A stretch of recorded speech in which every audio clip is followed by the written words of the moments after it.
Chapter 45-17 Soul Exterminating Pearl. Although Yunchuji's heart was greatly shaken, a disdainful smile appeared on her face.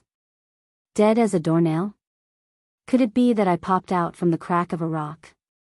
Qi Ying laughed maniacally again. Yunchujo, I know that you have always been crafty and good at acting, but you can't fool me.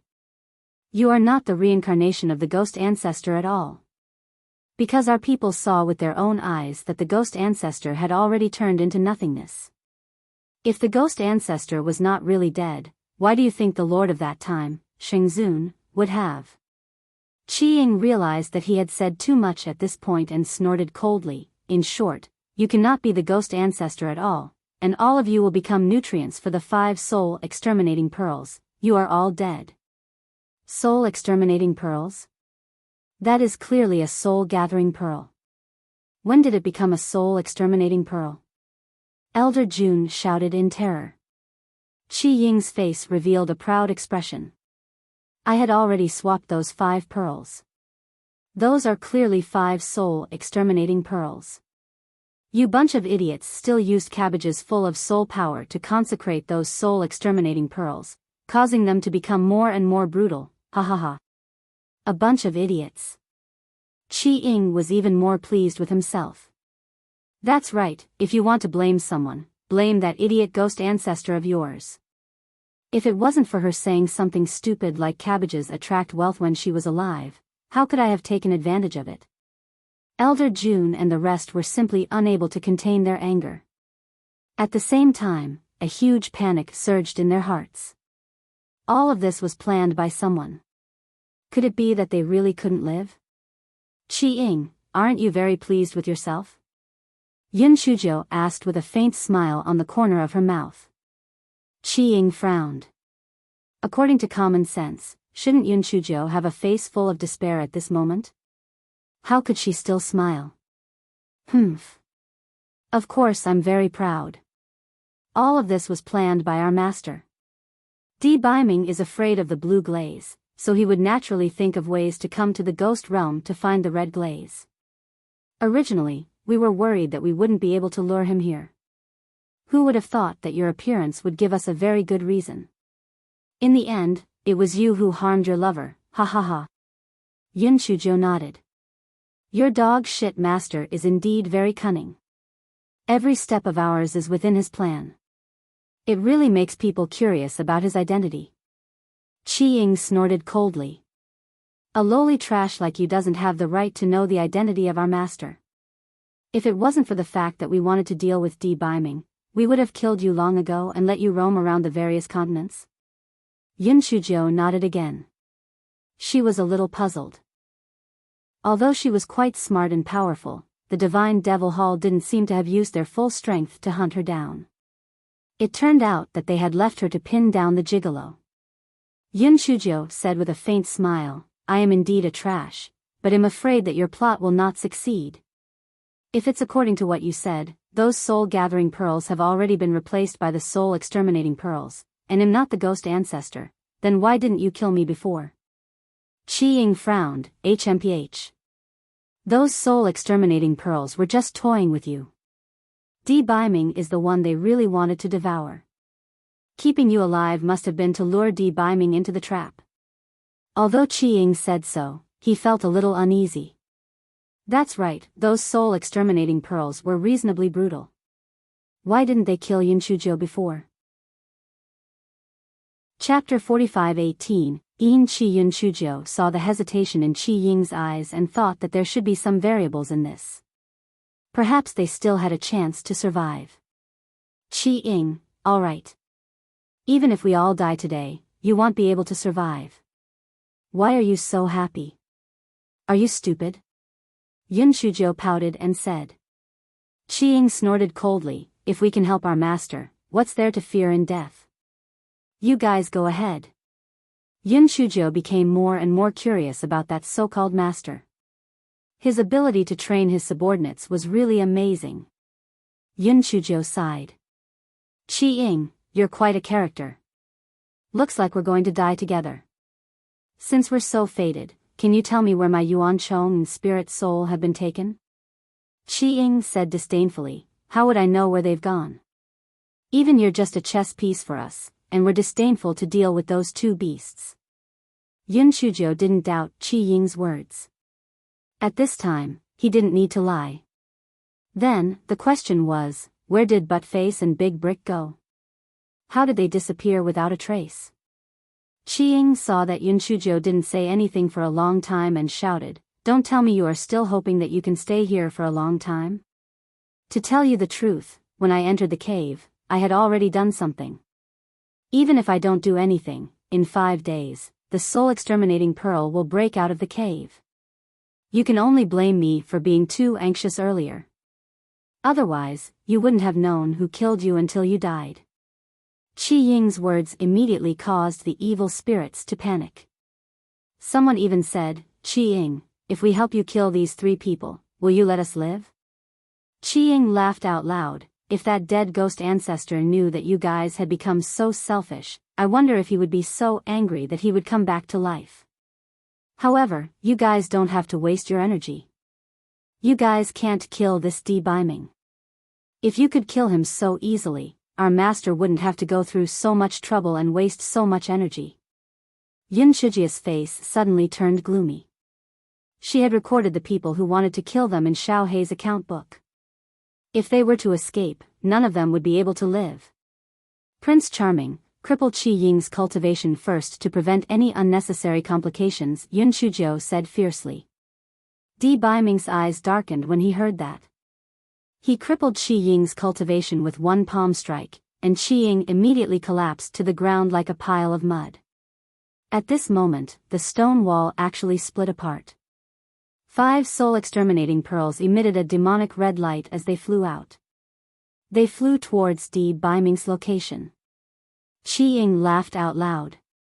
So these soul-exterminating pearls can't wait any longer. Biming, you're dead. No one can survive. Let's all die together. The evil spirits retreated one after another, trying their best to stay away from the soul-exterminating pearls. Even so, there were still a portion of people who did not have the time to retreat and turned into ashes. The moment these soul-exterminating pearls approached, the cold poison in Biming's body began to take effect. In the blink of an eye, his body had turned into a thin layer of ice. A thought flashed through Yun Shijia's mind. No wonder she felt that the cold energy in the cave was somewhat familiar. It was actually the same as the cold energy in the gigolo's body. Chapter 45-19 You are really the ghost ancestor. Countless purple lightning bolts appeared in Yun Shijia's eyes instantly. Her body was filled with killing intent. Anyone who dared to touch her was courting death. She rushed to Biming and looked at the 5 soul-exterminating pearls coldly. The 5 soul-exterminating pearls were trembling under her gaze and the red light emitted from them became weaker. Qi Ying, who was lying on the ground, said in disbelief, What's going on? What are you afraid of her for? Attack. As long as you absorb that man's power, you can leave this damn place. The 5 soul-exterminating pearls once again shone with a bright red light, and they swooped down towards Yun Shujo. Although Biming was already suffering from the effects of the cold poison, he still used all his strength to push Yun Shujo to the side and said with difficulty, "Little Joe, change your form and leave this place. Don't bother about me, I won't die." Yun Shujo was so angry that she turned around and gave Biming a slap on the face.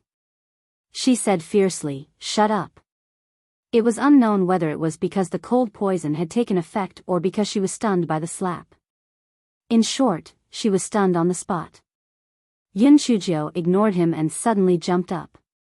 She actually rushed towards one of the soul-exterminating beads. Qi Ying mocked, "Do you think you can beat the soul-exterminating bead? Or are you planning to sacrifice yourself to feed the soul-exterminating bead? How naive." Qi Ying's words came to an abrupt end, because he saw Yun Shujo actually swallow the soul-exterminating pearl. According to common sense, as long as she got close to the soul-exterminating pearl, she should have turned into ashes. Why did she swallow the soul-exterminating pearl? The purple lightning in Yun Shijia's eyes crackled, and the remaining 4 soul exterminating pearls were so frightened that they kept retreating. Yun Shujo did not give them any chance to dodge, and she used the air controlling technique to grab another 2 with her left and right hands. She stuffed the remaining 2 soul exterminating pearls into her mouth. The remaining 2 soul exterminating pearls fled into the cave in fear. Yun Shujo followed closely behind. A moment later, the remaining 2 soul exterminating pearls were also swallowed by Hei Shinjo. The fellow burped and then fell back to the ground. Guai Chao swallowed all the cold Yin Qi in the 5 soul exterminating beads, while the black beads swallowed the remaining 5 beads happily. Only the grand illusionary mirror shook disdainfully. 2 foodies. Apart from that, there were still several red mists remaining. Hei Shinjo had already fainted. There was no other way, this was the sequela after every blackening.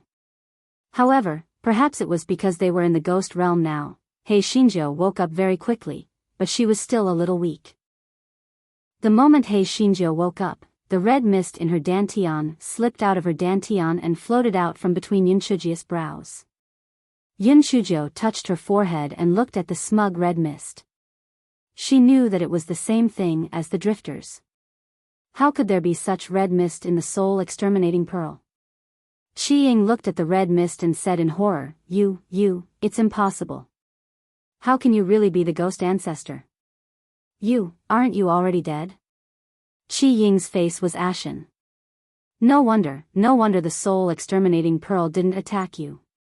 The soul exterminating winds even protected you. It turns out that you really are the reincarnation of the ghost ancestor. How is this possible? However, even if you are the reincarnation of the ghost ancestor, you can only use these drifters to control the soul exterminating pearls. How can you be fine even if you swallow them?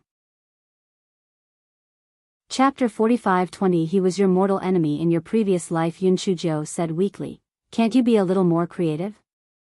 I call these red mists drifters, and you're also called drifters? Qi Ying. He wanted to call them something else, but no one knew the origin of these red mists. Back then, the ghost ancestor had called them drifters, so he could only call them drifters. Yun Shujo ignored Qi Ying and looked at Di Baiming worriedly. Di Baiming was now completely covered in ice. It was obvious that the cold poison in his body had completely flared up. Yun Shujo said to Aog, give me something to eat and break the ice on my Prince Charming's body. Otherwise, he will really become an ice sculpture. Aog was dumbfounded by these changes. He subconsciously followed Yun Shuji's instructions. First, he handed her a few meat buns, then he took out his long sword and struck the hard ice on Di Baiming's body. Old June and the others did not dare to say anything throughout the whole process. They felt that their brains were not enough. Qi Ying previously said that this little girl was not the ghost ancestor, and now he said that she was the ghost ancestor. What was going on? Yun Shujo ate a few buns and had the drifters get a cabbage to eat. Only then did she feel that she had regained some of her strength. Yun Shujo stood up and gave Qi Ying a fierce kick. Didn't you say that I could not be more dead? Then where did I jump out from? Qi Ying thought to himself, how the hell would he know where this fellow in front of him had jumped out from? Didn't they say that the ghost ancestor was dead? And I saw it with my own eyes. Why did he come out again? Only then did he remember something unusual. When the spy reported to him, he had mentioned that Yun Shuji's spirit was a big red brick. Could it be that it was made of drifters? Sigh, I can only blame myself for being certain that the ghost ancestor was dead, so I didn't think of it in this way. Otherwise, I wouldn't be so passive. I was really one step behind. Come, tell me, how did I die back then? Yun Shujo poked Qi Ying's head with the treasured sword and said. Ha ha ha, isn't that ironic? Do you feel like the sky is about to collapse right now? You actually fell in love with your enemy and even risked your life to save him. Do you think you're the stupidest person in the world? Yun Shujo was stunned. You said that my Prince Charming was my enemy in my previous life? Qi Ying nodded. That's right, and it's the kind of enemy that won't rest until one of us dies. Why else would he be the lord of the Yen clan and you the ghost ancestor of the ghost realm? Asked Xingzun. That's because you brought those remnant souls into the ghost realm to fight against him. Di Biming, who was covered in solid ice, also heard Qi Ying's words, and panic rose in his heart. Little Jiu, don't listen to his nonsense. Yun Shujiu glared at him fiercely. Shut up. Can't I shut your mouth? A certain someone. Qi Ying's eyes revealed a flash of joy. Ghost ancestor, now that you know the truth, why don't you join hands with me to kill Di Biming? As long as I can restrain him, I promise you that I will put in a good word for you in front of the Lord. Not only this ghost realm, even the Dark Continent is yours. Yun Shujiu nodded. What you said makes sense. There are plenty of people with 2 legs. I don't have to hang myself on a crooked tree. Chapter 45-21 was an unusual thought. Qi Ying's eyes lit up with joy when he heard that. The ghost ancestor is indeed a formidable figure. His decisiveness in killing is not something an ordinary person can compare to. Since we have come to an agreement, let's join hands to kill Di Biming. As long as we kill him, everything will be over. I can live, and you can be your ghost ancestor again. Although you ate the 5 soul exterminating pearls, I still have 1 more soul exterminating pearl. You just need to lock him in the cave. In time, he will definitely die. Qi Ying said with some excitement. Really? Where is the soul exterminating pearl? I will put it in the cave immediately. I can finally take revenge. Let me tell you, I have long disliked this gigolo. The cold poison is acting up every now and then, causing me to not have sex with him until now. I have had enough. Yun Shujiu pouted and said. Qi Ying thought that this brat was really shameless. She actually said such words in public. However, this also meant that she really despised Di Biming, so he said, it's inside the jade token that you searched earlier. All you need to do is break the jade token. Yun Shujiu cursed in her heart. Damn it, it was a good thing that she got his words out. Otherwise, if she kept this jade token with her all the time, she might have harmed the gigolo. Yun Shujiu took out the jade token with the Higan flower pattern from her sleeve pocket. After using the sword to break it, a soul-destroying pearl indeed floated out. Yun Shujiu swallowed the soul-extinguishing pearl without saying a word. Qi Ying shouted anxiously, What are you doing? Yun Shujiu spread out her hands. I ate it. Do you still want to keep such a disaster? Do you think I really believe your nonsense? TSK, don't say that what you said isn't true. Even if it is true, it is still a past life. I don't care. If the pretty boy was really my enemy in his past life, then he can be my lover in this life to atone for his sins. Isn't that just right? Qi Ying. Qi Ying couldn't believe his ears. This Yun Shujiu's brain wasn't right? If a normal person had listened to his words, even if they didn't turn against Di Biming, wouldn't there still be enmity between them? How could there be nothing? Di Biming's originally worried heart finally relaxed.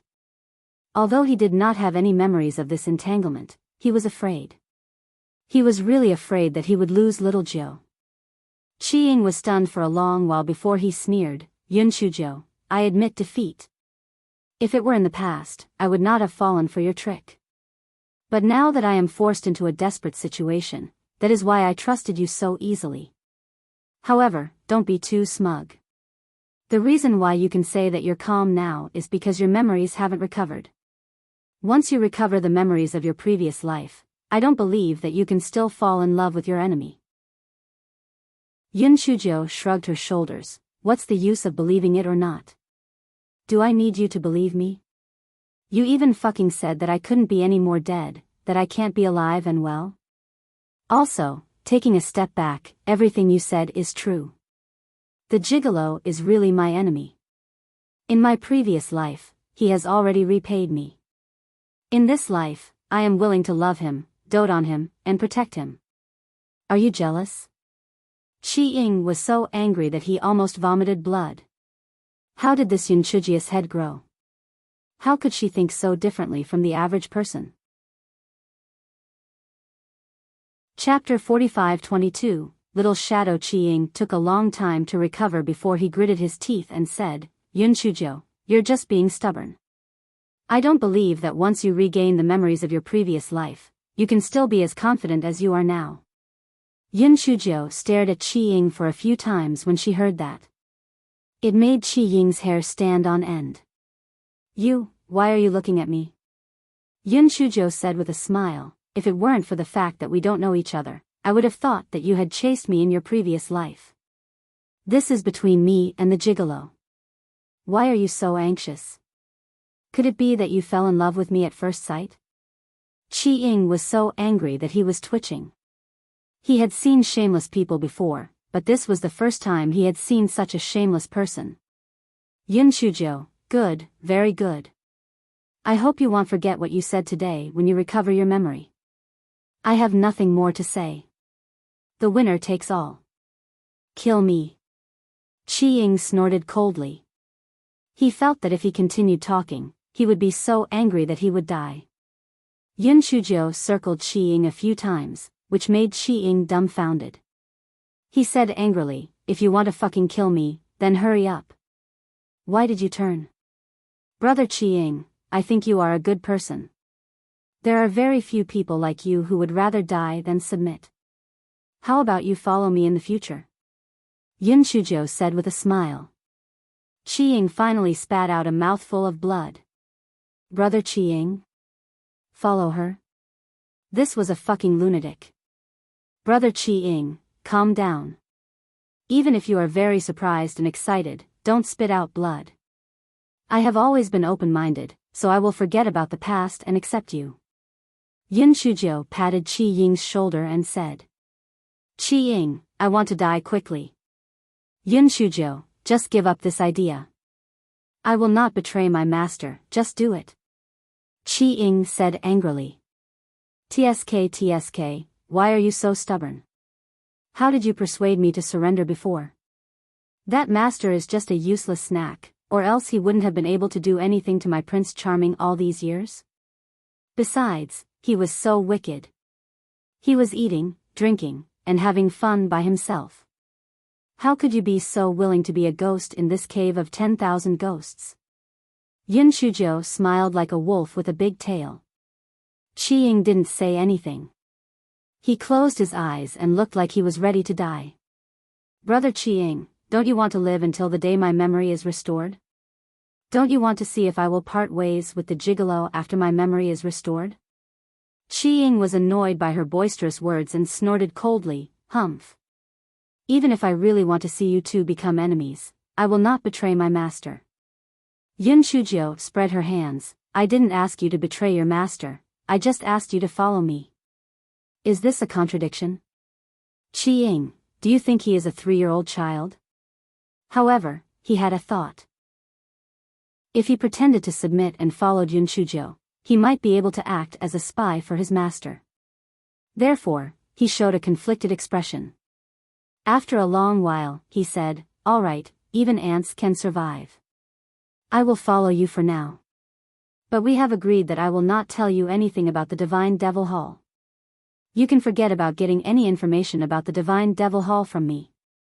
The little shadow was speechless. How did he change from little brother Chi-Ying to little shadow in the blink of an eye? Chapter 45-23. She was lustful for beauty. Yun Shujo turned around and said to Chu Mo, who had a dumbfounded look on her face, Sister Mo, keep an eye on him. If he doesn't behave, kill him. Chu Mo nodded in a daze. To be honest, Chi-Ying had once spoken up for her. She did not expect him to be such a vicious person. Yun Shujo was full of schemes. She was certain that Chi-Ying wanted to be a spy by her side, so he would be very well behaved for the time being. He might even perform a little, and she was not worried that he would cause any trouble at all. Moreover, his cultivation base had been crippled. Even if he wanted to, he would not be able to do anything. Yun Shujo glanced at the evil spirits again. Elder June immediately took the lead and knelt on the ground, saying things like the ghost ancestor should not be blamed. Yun Shujo sneered, your lives were saved by me, but some people just wanted to repay kindness with enmity. Has your conscience been eaten by dogs? Elder June, I know you have your own thoughts, but since you have worked hard for so many years, I won't pursue it. You bring people and kill those who wanted to kill me just now. Elder June did not dare to have any objection. He immediately brought people and killed those who said they wanted to kill Yun Shujo. Yun Shujo could not be bothered with them anymore. Instead, she looked at Di Biming. Aog was going to break the hard ice on Di Biming's body every once in a while. He felt that his brain was no longer sufficient. The main reason was that the amount of information was too much. He still could not figure it out in a short while. Was little Jiao really the ghost ancestor?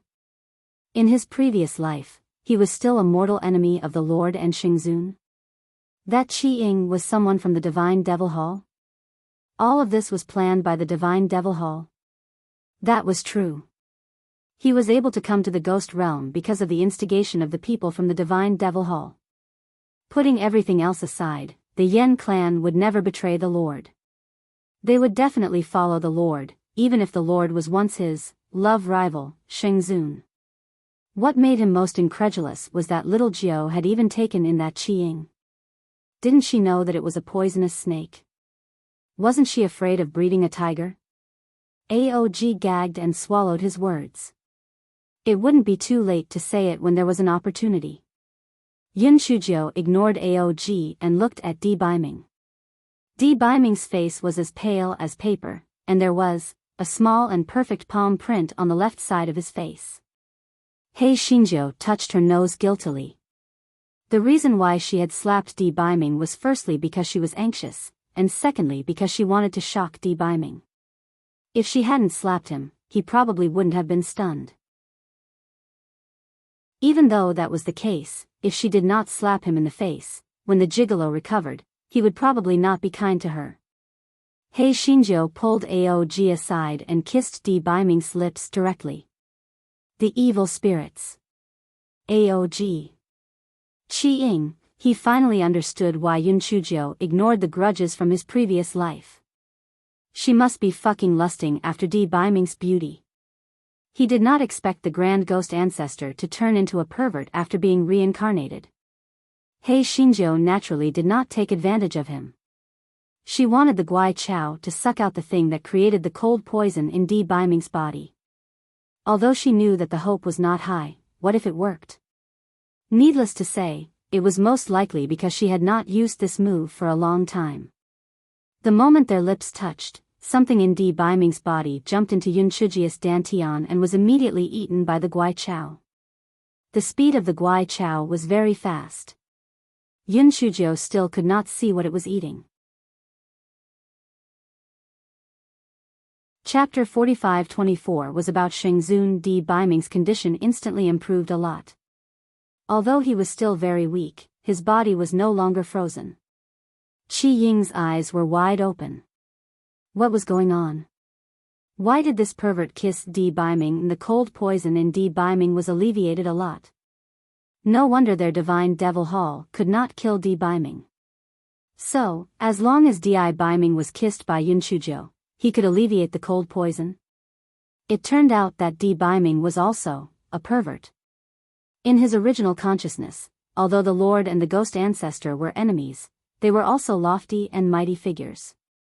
However, what the hell were the two perverts in front of him? Hei Shinjo saw that Di Biming's condition had improved a lot and said pitifully, Prince Charming, I didn't hit you on purpose just now. You also know that my mind is not clear after I turned black. You won't lower yourself to my level, right? Di Biming and Yun Shujo had been staying for a long time, so he was used to hearing her words like turn black from time to time. He knew that Yun Shujo had a reason for what happened just now. Although he felt a little frustrated after being slapped, he still said, it won't happen again. Hei Xinjia's worried heart finally settled down. She kissed a certain god and said with a smile, Prince Charming, I knew you were the most magnanimous and open-minded. Those evil spirits simply could not bear to look at him. Was this their ghost ancestor? Although they had lost their memories, the ghost ancestor could, probably, not have been such a pervert, right? Elder June hesitated for a long while before he said dryly, Ghost ancestor, that soul-exterminating pearl was swallowed by you. How are we going to cultivate our soul power in the future? Yun Shujio was stunned. It was true. If these people did not have a source of soul power, it would not take long for them to dissipate. If she had known earlier, she would have kept the last soul-exterminating pearl. However, she quickly shifted her gaze to Qi Ying. Little Shadow, you said earlier that you used the soul-exterminating pearl to swap the soul-gathering pearl. That means that the soul-gathering pearl is on you. Take it out. Qi Ying. Why was this guy a pervert one moment and a monkey spirit the next? He knew that there was no point in denying it. He could only bitterly walk to a corner and pry off a rock. He took out a long jade box. There were 5 soul-gathering pearls inside. Yun Shujio rolled her eyes and refined all 5 soul-gathering pearls. She then kept 3 of them and placed the remaining 2 in the stone cave for these evil spirits to cultivate. Those evil spirits naturally did not dare to object. Even if the ghost ancestor did not leave a single soul-gathering pearl for them, they would not dare to say anything. Yun Shujio looked at Qi Ying again. Little Shadow, where do you think my Yuan Chong and spirit soul went? If you can provide any valuable clues, I will reward you handsomely. Qi Ying scoffed at the reward that Yun Shujio mentioned in his heart. However, he had just submitted to her, so he could perform appropriately. Therefore, he asked Yun Shujio some details and racked his brain to analyze all kinds of possibilities. Ghost ancestor, to be honest, the bead I gave Princess Mayenne is the soul-devouring spirit-locking bead. It is the most effective for people like you who can change at will. Its function is to weaken your soul to the point that you can't even maintain your physical body.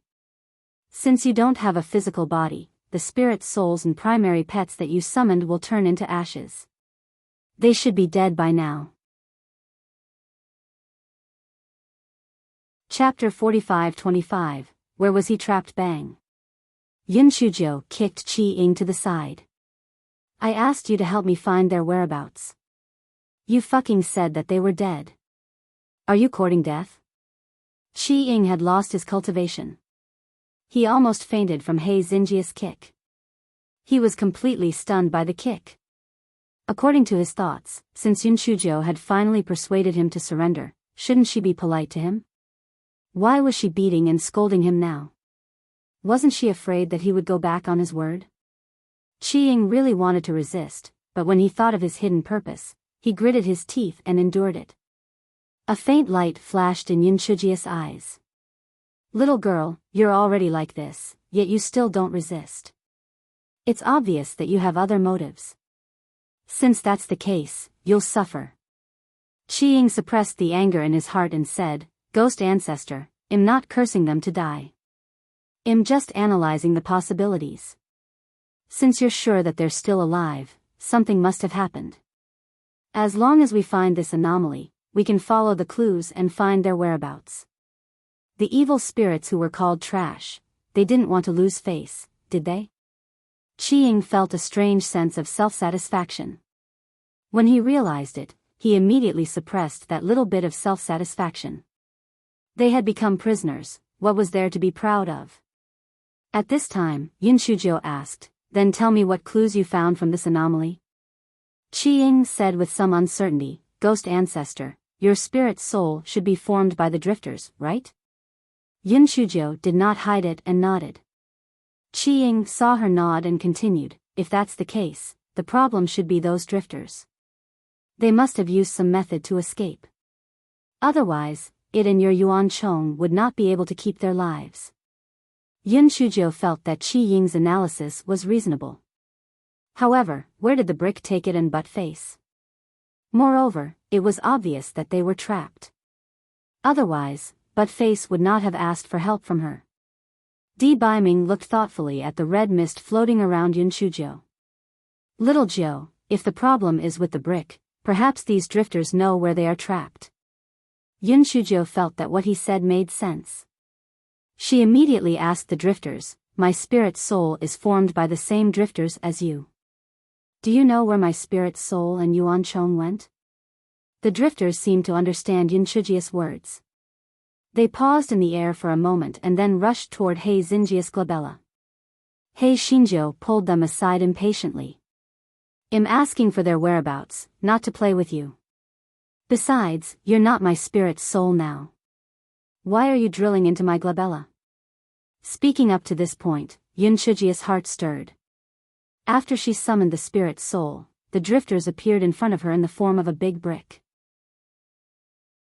If she summoned the spirit soul again, would she summon the big brick again? While she was at it, would she get but face out as well?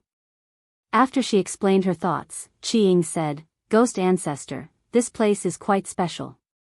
There's no way to summon the spirit souls. If you want to try, you have to go out first." Yunchujiu did not plan to stay here forever. She immediately instructed the evil spirits to start digging. After a few days, the evil spirits finally dug a tunnel. Chapter 45-26 Summon the spirit again. You guys cultivate here well and try to cultivate a physical body as soon as possible. I'll visit you again when I have time. Also, don't fight over the soul-gathering pearl. If I find anyone who breaks the rules, I'll kill them without mercy. Yunchujiu said sternly. The evil spirits nodded repeatedly. Although they couldn't wait for this jinx to leave, they still pretended to say something reluctant. Yunchujiu knew what they were thinking and did not expose them. After all, no matter how great the favor was, after so many years of training, it had faded a lot. Chu Mo, little shadow, you guys follow me and leave this place. Chu Mo was stunned and looked at Yunchujiu in shock. Little Jiu, no, ghost ancestor, you mean you want me to follow you in the future? Yunchujiu nodded. Let's go. We'll talk when we get out. Chu Mo could not describe how excited she was. She was not stupid. Since Yunchujiu wanted to bring her out, it was likely that she wanted to give her a soul-gathering pearl to condense into a physical form. Her dream of so many years was actually about to come true. This was simply like a dream. Old June and the others also understood this point. They were simply envious and jealous of Chu Mo, but they had no choice. They could only blame themselves for not having a good relationship with Yunchujiu back then. Qi Ying's mood was also somewhat complicated. Could it be that Yunchujiu really believed that he had submitted? She was actually willing to let him use the soul-gathering pearl? Wasn't that a little silly? How could he know that Hei Xinjiu was actually thinking in her heart that the bigger the bait, the bigger the fish? Only when there was sacrifice would there be gain. When the group of 5 arrived outside, they discovered that the 10,000 ghost lair had already become a pile of rubble. Even the life extermination array no longer existed. It had been a long, long time since Qi Ying had been outside. For a moment, a myriad of emotions mixed together, and his heart felt a little sour. Yunchujiu did not waste any words and handed Qi Ying and Chu Mo each a soul-gathering pearl. She did not know the usage of the soul-gathering pearl before, and this was what Qi Ying had told her. It had to be said that although Qi Ying's heart was in Chao Ying's heart, he knew many things that Yunchujiu did not know. Qi Ying and Chu Mo absorbed the soul power in the soul-gathering pearl according to Qi Ying's method, and very quickly condensed it into a solid form. Ghost ancestor, although these 2 soul-gathering pearls have no soul power now, they will slowly recover in time. Qi Ying handed the 2 dim soul-gathering pearls to Yunchujiu. Little Ying, you are really honest. Moreover, you are wholeheartedly thinking for this seat. This seat will not mistreat you in the future. Yunchujiu said with a smile. The 5 of them found a quiet place and Yunchujiu began to summon the spirit according to the summoning ritual. After kowtowing 3 times, Hei Xinjiu bit her index finger in pain. With my body, I worship the ghost ancestor. With my blood, I summon the spirit. Rise. After saying that, she felt a little awkward. Fuck, wasn't she worshipping herself? Everyone stared at Yunchujiu, wondering if she could summon the big brick. After waiting for a long time, nothing was summoned. They couldn't help but feel discouraged. At this moment, Aog said in surprise, "Little Jiu, look at those drifters." Yun Shujiu looked in the direction Aog was pointing at and saw that the drifters had formed two big words, "Save me." Yun Shujiu's heart skipped a beat. Could it be that after she held the summoning ceremony, these drifters had connected with the big brick? She was a little excited and asked the drifters, "Where are the big brick and butt face?" Chapter 45-27 had a lot of spirit souls. After Yun Shujiu finished asking, she stared at the drifters with hope. The drifters formed three big words, "No idea." Yun Shujiu. Where was her big kitchen knife? She wanted to cut someone. Qi Ying couldn't help but burst into laughter. He had poked a hornet's nest this time. He Xinjiu was already very depressed. She glared at him fiercely and said, "What are you laughing at? Are you gloating? Did you feed my soul-gathering pearl to the dogs?"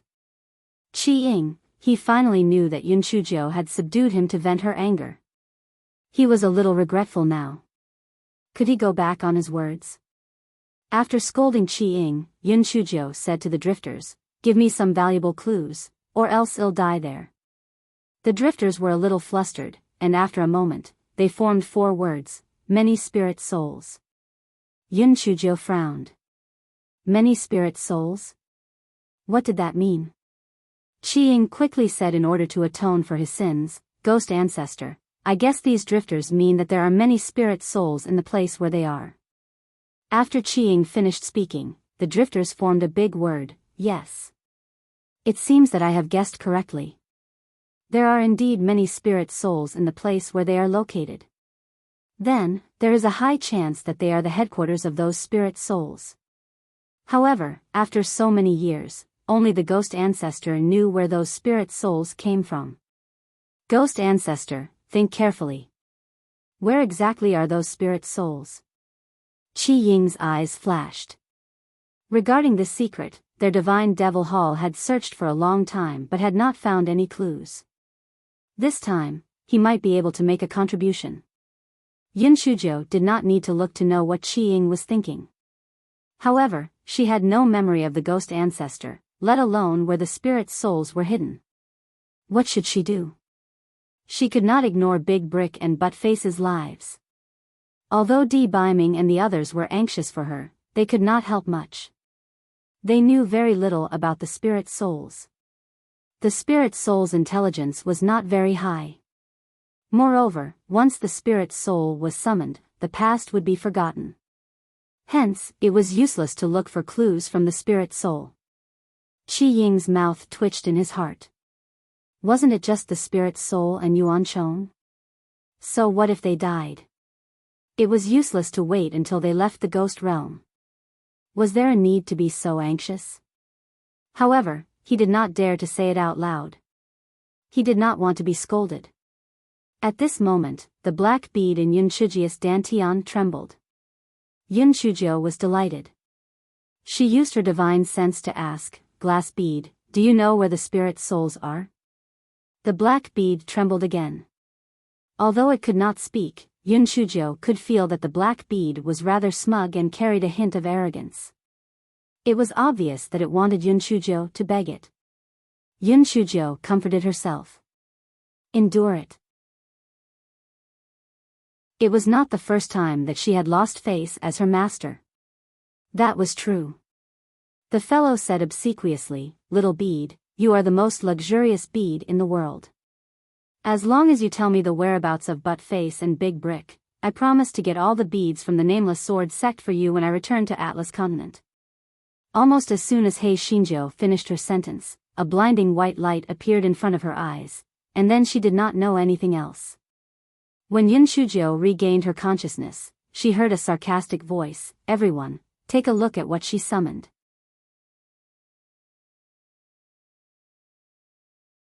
Chapter 45-28. She became a puppet. Yun Shujiu opened her eyes in confusion and was instantly stunned. How did she turn into a phantom again? Also, What the hell were those things down there? It was a woman who was talking, but why was there a rabbit's tail behind her? There were also people surrounding her. Some of them had antlers, some had a cow's nose, and one of them even had 4 legs. Yun Shujio felt that she was probably dreaming. She closed her eyes and muttered, "This is all a dream, this is all a dream. Even if you summoned a dagger, it would still be better than this useless human. Besides, the puppet you summoned is too ugly." Yun Shujio almost burst out laughing. Yangchun Baishue? Her parents must have picked this person up, right? How did she come up with such a weird name? Wait a minute, she said that she summoned a useless puppet? She even said that the puppet was too ugly. Could they be talking about her? She, the grand ghost ancestor, had become a puppet? What kind of joke was this? She wanted to refute that she was not some bullshit puppet. She was the ghost ancestor. However, she realized that she could not speak. What the fuck? Just as Yun Shujia's heart was about to collapse, she heard a timid voice say, "To Meyer, I think she's just a little dark and pretty." Yun Shujio lowered her head and looked at the person who spoke. It was that Yangchun Baishue. She was very pretty, but the 2 goat horns on her head were a little out of place. Tu Meyer, the woman with the rabbit tail behind her, curled her lips. Yangchun Baishue, it doesn't matter if she's pretty or not. The most important thing is that she's trash. You're trash to begin with, and now you've summoned a trash puppet. When the battle starts, you'll be dragging us down again. Yangchun Baishue lowered her head and mumbled, "If I can't defeat them, I'll just kill myself. I won't be a burden to you." Tu Meyer snorted coldly. "That's great. Otherwise, we won't have the time to care about your life and death. Hurry up and take your useless puppet and get lost." Yangchun Baishue was probably too depressed, so she did not put Hei Shinjo away. Hei Shinjo was also magnanimous. After a moment of confusion, she settled down. She guessed that it was Hei Juzi who brought her here. Could it be that Buttface and Big Brick had become the puppets of these demons? No matter what, she would first gather some information before making the next step. Yun Shujio floated behind Yangchun Baishue. She looked around and found that this seemed to be a city, and the place where they were just now should be a small square. Yangchun Baishue walked along the street to the front of a mansion. There were 3 big words written on the plaque, "General's Mansion." Yun Shujio curled her lips. These demons made them look like humans. General's Mansion? Putting everything else aside, this little doormat, Yangchun Baishue, did not look like a lady from General's Mansion no matter how she looked at it. Yun Shujio originally thought that there must be many servants in the General's Mansion. She did not expect that it was empty. It was only Yangchun Baishue. Yangchun Baishue entered a room with many plaques. Yun Shujio saw some names such as Yangguang Avenue and Yangchun Baishue. She instantly felt that Yangchun Baixu's name was pretty good. Chapter 45-29 was actually the monster race Yangchun Baishue knelt on the futon, tears streaming down her face. "Father, Mother, I've let you all down. I've let down the ancestors of the sheep race. When you were alive, no one dared to bully the sheep race in the eastern continent. But now, because of my daughter's incompetence, the sheep race has fallen to the point of being slaves to other monsters." Yun Shujio was shocked. Demi-humans? No wonder these people all had strange appearances. They were actually demi-humans. Yun Shujio had a guess in her heart. Could it be that the spirit soul summoned by the ghost clan was actually a demi-human? How was this possible? Moreover, she had only heard of the human clan, the Yen clan, the demon clan, and the ghost clan. She had never heard of the demi-humans. Since they were such a large race, why was there no record of them? However, it was normal when she thought about it. Her knowledge was limited. She had never heard of the ghost race before, and she did not expect that she was the ghost ancestor. At this moment, she heard Yangchun Baishue crying again. My daughter thought that she would summon a powerful puppet so that she could revive the Yangchun race. I didn't expect that she would summon the weakest human.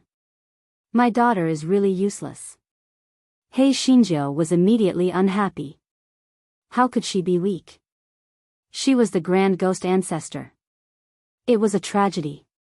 She had only enjoyed the treatment of the ghost ancestor for a few days, and she had already become a puppet of the demon clan. Was there anything more tragic than her?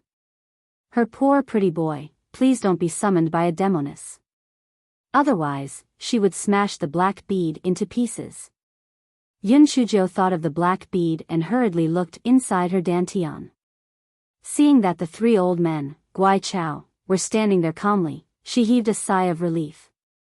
Although these three swindlers were shameless, they were still useful at critical moments. Just as He Xinjia's thoughts were running wild, Yang Chun Baixue raised her voice and said, "Father, Mother, don't worry. Although I'm useless, I won't disgrace my parents and the Yang clan on the battlefield. Even if I die on the battlefield, I won't be a deserter." Yun Shujiu thought to herself, "Oh, I thought I was just a pitiful victim. I didn't expect you to have some backbone." After Yang Chun Baixue finished speaking, she turned around and left the ancestral hall. Only then did she remember that she hadn't kept the puppet. She muttered to herself, "It's really strange. Logically speaking, my demonic power is so low that I can't support the puppet for such a long time.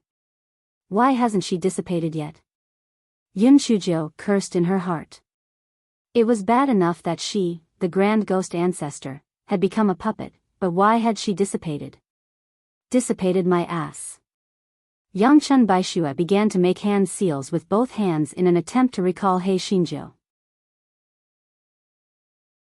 However, she could not recall He Xinjiu even after a long time. Although He Xinjiu could not speak, it did not stop her from showing off. Therefore, the guy bared his teeth at Yangchun Baixue and twisted his body in a smug manner, as if he was asking for a beating. Yangchun Baixue was dumbfounded. The puppets that were summoned by others were usually weapons. Although some of them were slightly intelligent, she had never heard of such a lively one. What kind of thing did she summon? Yangchun Baixue was stunned for a while before she entered the study room. Yun Shujiu also followed her into the study room. She realized that the words on the books were different from those of the human race. However, the strange thing was that she actually knew all of them. He Xinjiu was a little confused, but thinking about it, she used to be a ghost ancestor, so it was not strange for her to know a few foreign languages. Yes, that was it.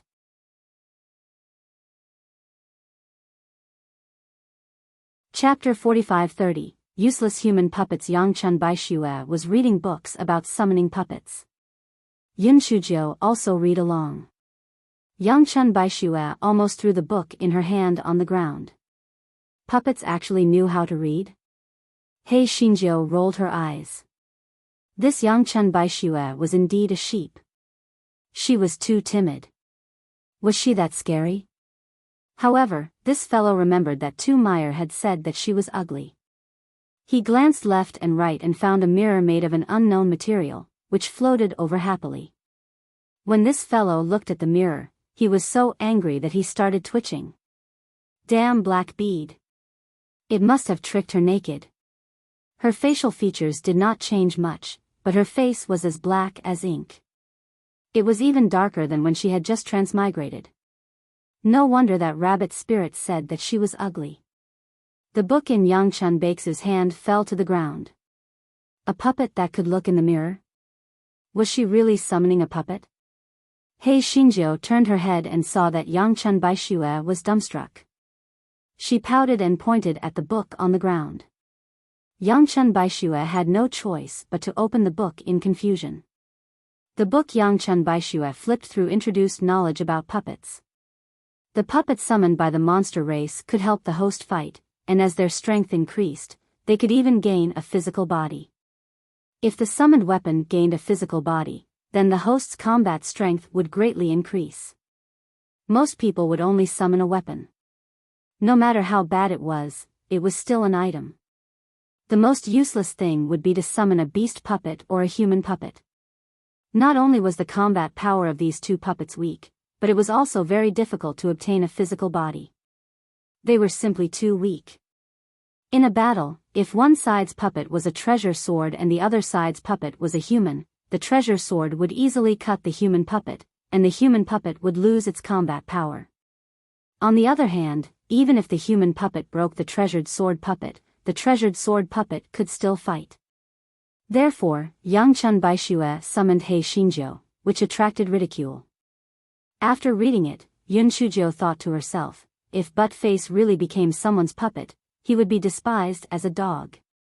However, in this case, the condition of the big brick was probably better. Although it couldn't be compared to swords and sabers, it was at least an item-type puppet. After Yun Chuzhou finished reading the book, she instructed Yang Chun Baishue to help her flip through other books. She had no choice. She was a new puppet and did not know how to use demonic power. After flipping through a few books, Hei Shinjo yawned and turned into a black light that disappeared between Yang Chun Baixu's brows. Yang Chun Baishue was stunned for a while before she checked her spiritual sense. She saw her puppet lying on its back and sleeping soundly. She shook her head. Although she did not know what was going on with her puppet, since she had already summoned it, she could only accept it. She smiled bitterly. It was probably because she was trash that the demon ancestor had given her a similarly trash puppet. Yang Chun Baishue left the study and went to the kitchen to cook. No matter how difficult life was, she still had to live, right? Although she used to be the eldest daughter of the general's mansion, ever since her parents passed away, she had taken care of everything by herself. Her cooking skills were not bad. She simply fried a vegetable and cooked some porridge. Just as she was about to eat, Hei Shinjo jumped out from between her brows.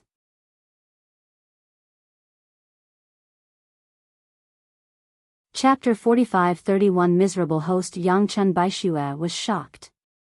The puppet was summoned by the host. Why did her puppet appear by itself? Hei Shinjo stared at the food on the table. Although it was too plain, it looked pretty good and smelled pretty good. This guy tried to taste it with chopsticks, but he didn't know how to control his demonic power and almost overturned the table. This fellow could only gesture at the stunned Yang Chun Baishue a few times, indicating for her to feed him. Whose puppet still needed to eat? Even if it had cultivated a physical body, it had never heard of anyone's beast or human puppet needing to eat. Moreover, there were very few human puppets that could cultivate a physical body, not to mention such a weirdo. Yun Chuzhou saw that Yang Chun Baishue did not move, and this fellow was a little unhappy. It was fine if she, the grand ghost ancestor, had deigned to become a puppet, but she actually did not give her food? Wasn't this too much? Once this fellow was unhappy, his already dark face turned even darker, like a charcoal ball. Yang Chun Baishue was frightened by the aura that Yun Chuzhou emitted. Although she did not understand why a useless puppet had such a powerful aura, she still hurriedly fed her food. She thought to herself, this puppet was just fooling around. She did not have a physical body, so how could she eat? She reckoned that if she fed it, it would fall to the ground. However, a plate of vegetables was quickly emptied, and the small bowl of porridge was half empty. Yang Chun Baishue was dumbfounded. Did she really eat it? Didn't she not have a physical body? Where did all those things go? Hei Shinjo nodded in satisfaction after eating her fill. Not to mention, this poor little girl's culinary skills were not bad. She signaled to Yang Chun Baishue that she did not need to feed her anymore and could eat by herself. The miserable Yang Chun Baishue ate a bowl of congee randomly with the vegetable soup. She thought to herself, other people's puppets did not need to eat or drink, and they had very strong combat abilities. Her puppet was not only a good-for-nothing, but she also had to serve her to read and feed her. The puppet that she summoned was not a puppet, but a fucking ancestor. Hei Shinjo was refreshed after eating and drinking. She instructed Yang Chun Baishue to bring her to the study room to read books. Yang Chun Baishue had no choice but to go to the study room and help Hei Shinjo flip through books. She felt extremely miserable in her heart. There was no other puppet who loved to read. Could it be that she planned to use books to fight during a battle? Yun Shujio asked Yangchun Baishue to help her flip through books that introduced the basic situation of the demon race and the demon territory. The more she read, the more shocked she became. The demon region was divided into two parts. The southern region was occupied by plant demons, while the northern region was occupied by beast demons. The northern region was divided into the eastern and western regions. The eastern region was occupied by vegetarian demons such as the sheep clan and the rabbit clan, while the western region was occupied by carnivorous demons such as the tiger clan and the wolf clan. In fact, the food of these demons was almost the same. The demons in the eastern region also ate meat, while the demons in the western region also ate vegetarian food. However, because their ancestors had always been enemies, they were still at odds with each other. Wars would break out from time to time. Hei Shinjio sighed with emotion. As expected, where there were people, there would be battles, and even the demons were no exception. Hei Shinjio was watching with great interest when someone knocked on the door of the general's residence. Yangchun Baishue frowned and asked Hei Shinjio carefully, "Well, someone is coming. Can we come back and take a look?" Yangchun Baishue felt very sad in her heart. There was no other host as humble as her.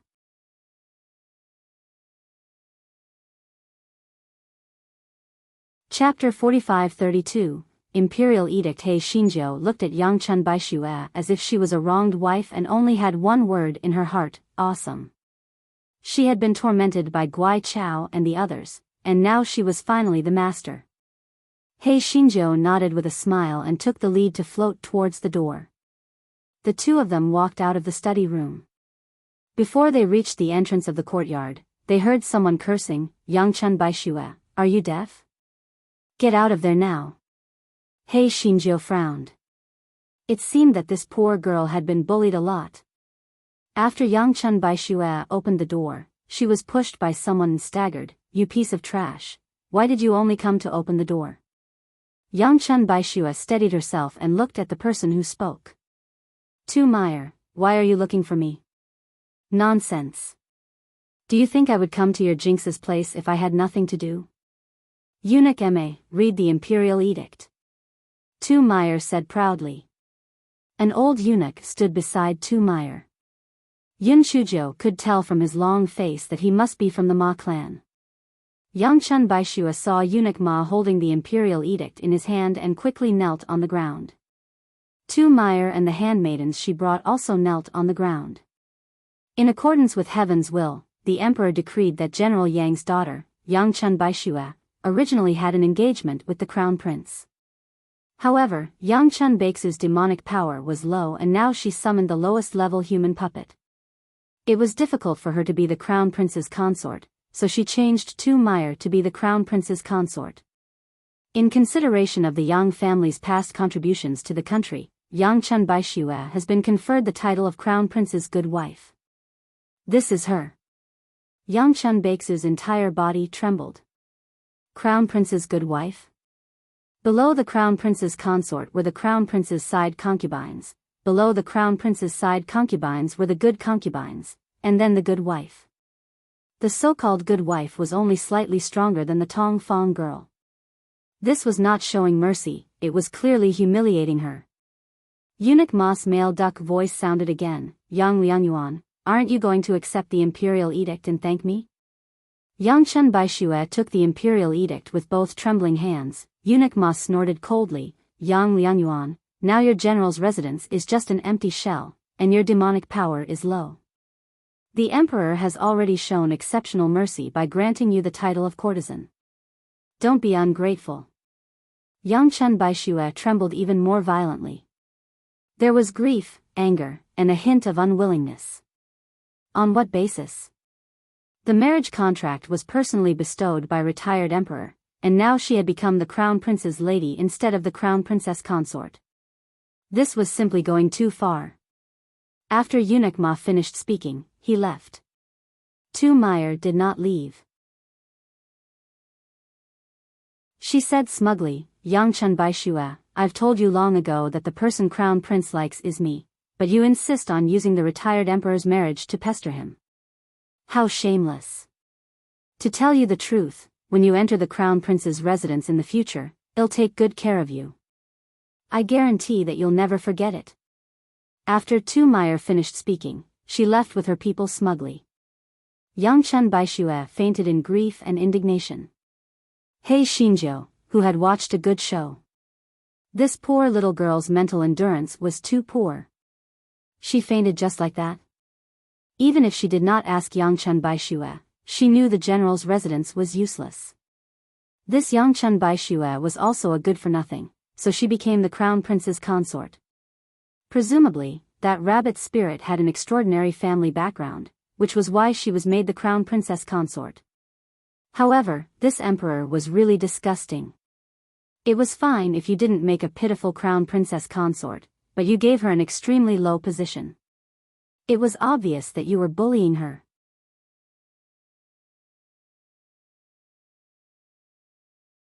Chapter 45-33. Becoming a demon emperor herself, He Xinjiu was unable to control her demonic energy precisely, so she was unable to move Yangchun Baishue. Therefore, the fellow floated to the wall of the courtyard and lay down lazily. In fact, the fellow did not have a physical body and was floating while lying down. However, the fellow felt that it was very comfortable psychologically. It was not as delicious as dumplings, and it was better to lie down. Yangchun Baishue was just angry for a moment, but she soon woke up. Just when she was confused, someone walked over.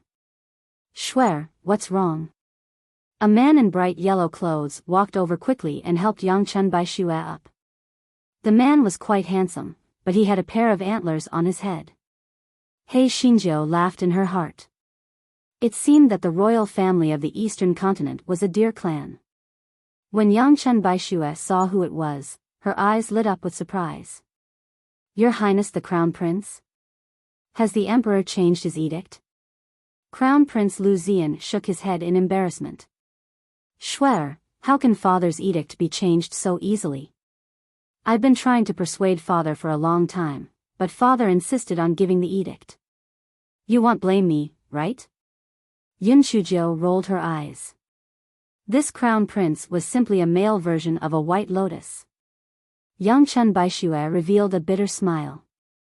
Blame you? How would I dare to blame Your Highness the Crown Prince? It's just my fate. Your Highness the Crown Prince, since things have come to this, I wonder if you can agree to a request of mine? Lu Ziyan nodded. Schwer, tell me, as long as I can do it, I will do my best. Your Highness the Crown Prince, then please come with me to meet the Emperor and cripple my Crown Prince's good wife. From now on, you and I will get married, and it has nothing to do with each other. Yangchun Baishue said coldly.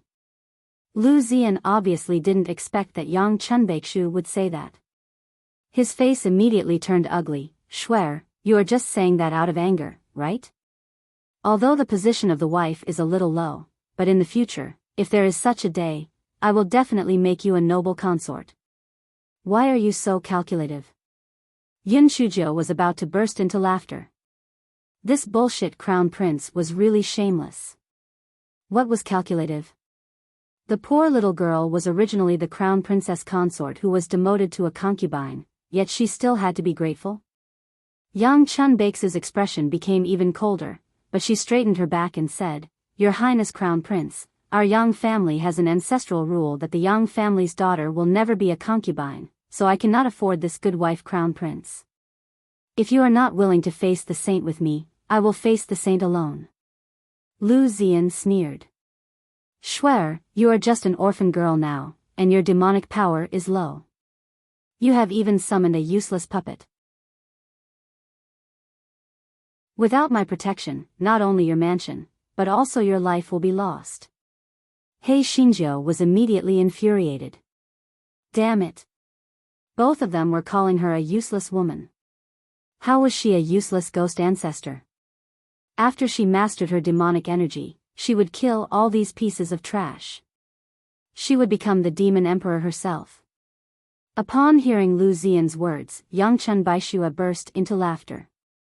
However, her laughter was full of bitterness. Your Highness, when my parents were alive, you were very attentive to me. Otherwise, His Majesty wouldn't have chosen you as the crown prince among all the princes. Now that my general's residence has lost its power, you are here to threaten an orphan girl. You have really broadened my horizons. Lu Ziyan immediately said in a flustered and exasperated manner, Yangchun Baishua, I'm here to say these words to you because of our past friendship. Since you don't know what's good for you, I'll tell you the truth. It's impossible to take back father's imperial edict. You have to do what you have to do, whether you want to do it or not.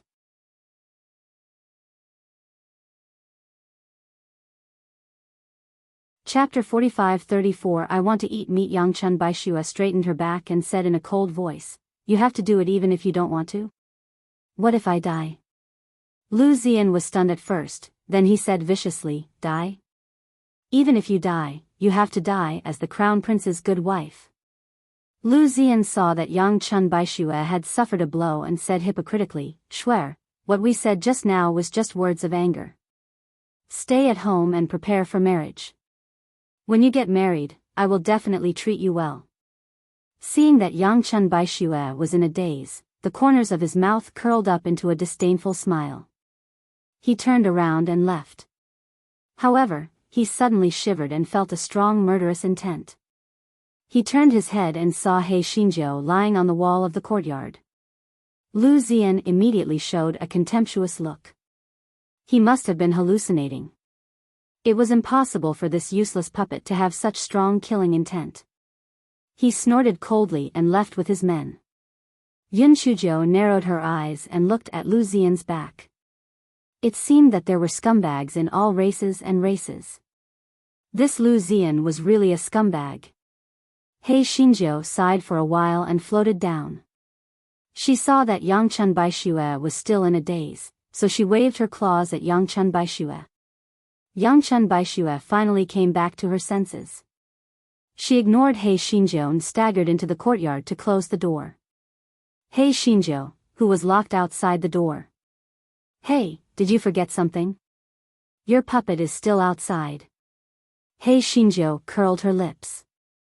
Humph, since that was the case, she would go out for a stroll and take a stroll around the capital city of the demon race.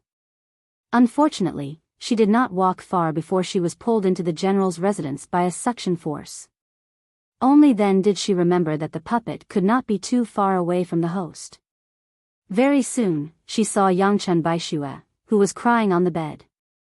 This fellow rolled his eyes. What was the use of crying? Would crying make the emperor take back the imperial edict or that bullshit crown prince die? He Xinjiu held her chin and looked at Yangchun Baishua, who was crying non-stop. She thought to herself, as expected of the Yang clan. Their crying skills were really amazing. So hungry, shouldn't it be time for dinner? This fellow was so hungry that it was unbearable. She tried to adjust the demonic power in her body. With great difficulty, she concentrated the demonic power on one finger and poked Yangchun Baishua, who was crying non-stop. Yangchun Baishua was stunned. She looked at He Xinjiu in disbelief. She was poked by a puppet just now. How was this possible? Didn't she not have a physical body? And she was sure that it was a finger that poked her, not the demonic power. How was this possible? Yun Shujiu was not in the mood to pay attention to her surprise. She mouthed, Cook. Cook. Cook. Yangchun Baishua. She used to have a mute slave by her side, so she could read lips. She immediately understood that Yun Shujiu was talking about cooking. The puppet she summoned was not a puppet but a good-for-nothing, right? Also, whose puppet could speak? Although it did not make a sound, the mouth shape clearly indicated that she could speak. Yun Shujiu saw that Yangchun Baishua seemed to understand her mouth shape and immediately said excitedly, Little mama, I want to eat meat. I want to eat meat. Yangchun Baishua. What the hell was little mama?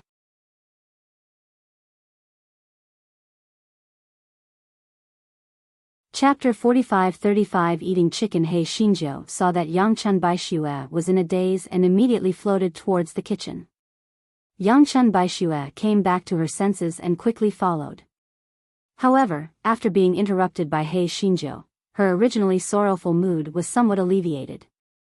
She began to wash the rice and cook while He Shinjo floated outside the kitchen to play. This guy thought that it was actually quite good to be a puppet. He could play with food and drink. Yangchun Baishue recalled that Yunchujo said that she wanted to eat meat, but there were only vegetables and no meat in the kitchen. When she was at a loss, she heard the screams of a chicken coming from outside. She ran out and saw that her weird puppet was chasing after a chicken. As she was not familiar with her demonic power, she could not catch the chicken, but it was covered in feathers. When He Shinjo saw Yangchun Baishue, she immediately said excitedly, "Eat the chicken, eat the chicken, eat the chicken." Yangchun Baishue looked at He Shinjo speechlessly and had no choice but to catch the chicken and start to clean it up. There were also ordinary wild beasts in the demon territory. These beasts were similar to the beasts of the human world and did not have the slightest bit of intelligence. Therefore, these demons did not feel any psychological pressure when they ate these wild beasts. He Shinjo stroked her chin as she watched Yangchun Baishue kill the chicken.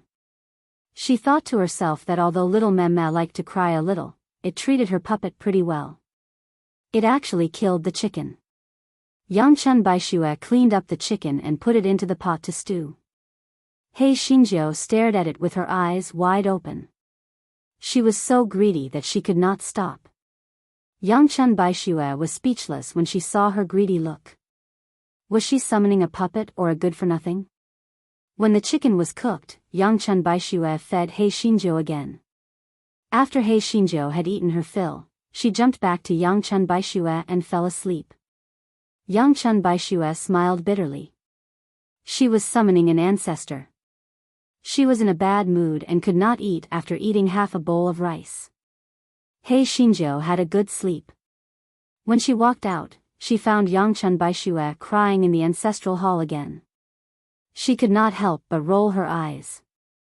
This little Memme was good at everything except crying. Stop crying. It's so annoying. He Shinjo said unhappily. Yangchun Baishue who was crying. He Shinjo saw that Yangchun Baishue was crying non-stop. It was as if Tang Sanzang was reciting the scriptures. She simply floated outside. It was better to be out of sight than out of mind. To her surprise, Yangchun Baishue also came out. She said while crying, "Do you also think that I'm useless? I can't do anything except cry."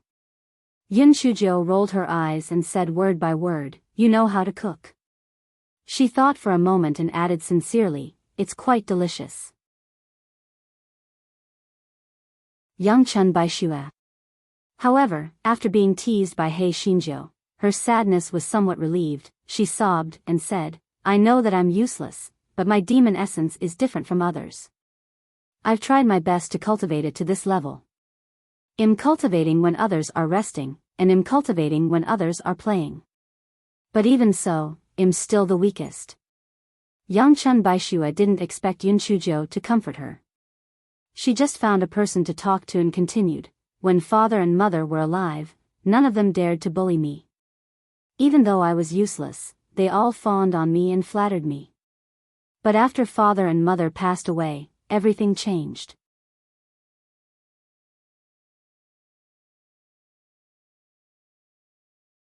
Chapter 45-36 Where did the confidence come from? He Shinjo was not surprised by what Yangchun Baishue said at all.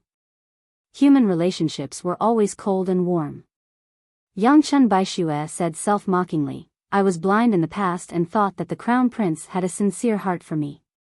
However, ever since my parents passed away, I knew that he only took a fancy to my parents' power. The reason why he didn't let me go was because he suspected that my parents had left me some treasures and wanted to keep them for himself. Moreover, he could also leave a good reputation and give the sheep tribe an explanation." Yunchujo nodded. Although the little Ba liked to cry, it was still clear-headed. "Then what do you plan to do?" "Tomorrow morning, I will go to meet the emperor and request the emperor to revoke the marriage. Even if I am punished, I will not become some crown prince's wife. Yun Shujio shook her head. Since they have already planned it out, they will not revoke the marriage. Even so, I still want to give it a try. If worst comes to worst, I will just crash into the Golden Hall and die, Yangchun Baishue said firmly. Little mama, it's better to die than to stay alive. Don't be a fool, A Shinjo advised. A trace of warmth welled up in Yangchun Baixu's heart. Although this puppet was a little weird, it still cared about her. It doesn't matter if you die. Who will cook for me? Besides, if you die, will I die as well? I haven't lived long enough. You are not allowed to die. Hei Shinjo said fiercely. Yangchun Baishue. Little mama, your parents definitely don't want you to die like this. If you commit suicide, would it be worth it to them? Isn't it just an engagement? What's so difficult about it? Don't worry, as long as I'm here, no one will dare to make things difficult for you, A Shinjo said confidently. Yangchun Baishue looked at Hei Shinjo speechlessly. Where did this good-for-nothing puppet get his confidence from? However, Yun Shijia's words had touched her. She could not die just like that. Otherwise, she would not have the face to meet her parents. Yangchun Baishue listened to Hei Xinjia's boisterous words and her mouth opened wide in surprise. Could this work? However, she was at a loss and could only try her best. The next morning, Yangchun Baishue waited on the puppet ancestor for breakfast before bringing Hei Shinjo out of the general's residence. Hei Shinjo looked around as she floated. She was amazed. The imperial city of the demon race was quite prosperous. It was really strange that there were no records of such a large demon realm in the outside world. When they were about to reach the imperial palace, Hei Shinjo jumped into Yangchun Baixu's brows under her pleas. Anyway, she could see and hear everything with her spiritual sense, so they could just go in. Yangchun Baishue took a deep breath. She had always lived as if she was treading on thin ice. She did not dare to take even half a step. However, today, for the sake of her parents' face and the dignity of the Yangs, she was willing to risk everything. When the imperial guards saw Yangchun Baishue step forward to stop her, Yangchun Baishue sneered, "The imperial edict in my hand is the retired emperor's. Who dares to stop me?" When the imperial guards saw the imperial edict in Yangchun Baixu's hand, they immediately did not dare to come any closer. They even knelt on the ground. Yangchun Baishue straightened her back and held the imperial edict as she walked step by step into the throne room. She was glad that the good-for-nothing puppet had given her the idea. Otherwise, she would have been chased away by someone with an excuse if she could not even enter the throne room. There was an early morning court today. Yangchun Baishue felt a lot of pity, schadenfreude, or cold gazes the moment she walked into the throne room.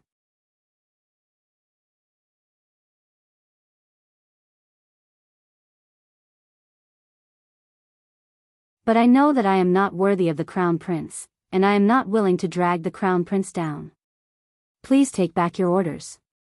If it were not for Yun Shijia's instructions, Yangchun Baishue would definitely say something about the Yang family's ancestral teachings that the Yang family's daughters would never be concubines. If that was the case, Emperor Kong Shao would be labeled as having a country greater than his family and a ruler greater than his subjects. Yangchun Baishue would be rendered speechless. However, she was using the fact that she was not worthy of the crown prince as an excuse. Emperor Kong Shao could not slap his own face and insist that Yangchun Baishue was worthy of the crown prince. Emperor Kong Shao did not know what to do at the moment. He was naturally unwilling to cancel the marriage. However, Yangchun Baishue was holding the imperial edict of the retired emperor and was a loyal subject. It was not appropriate for him to turn hostile.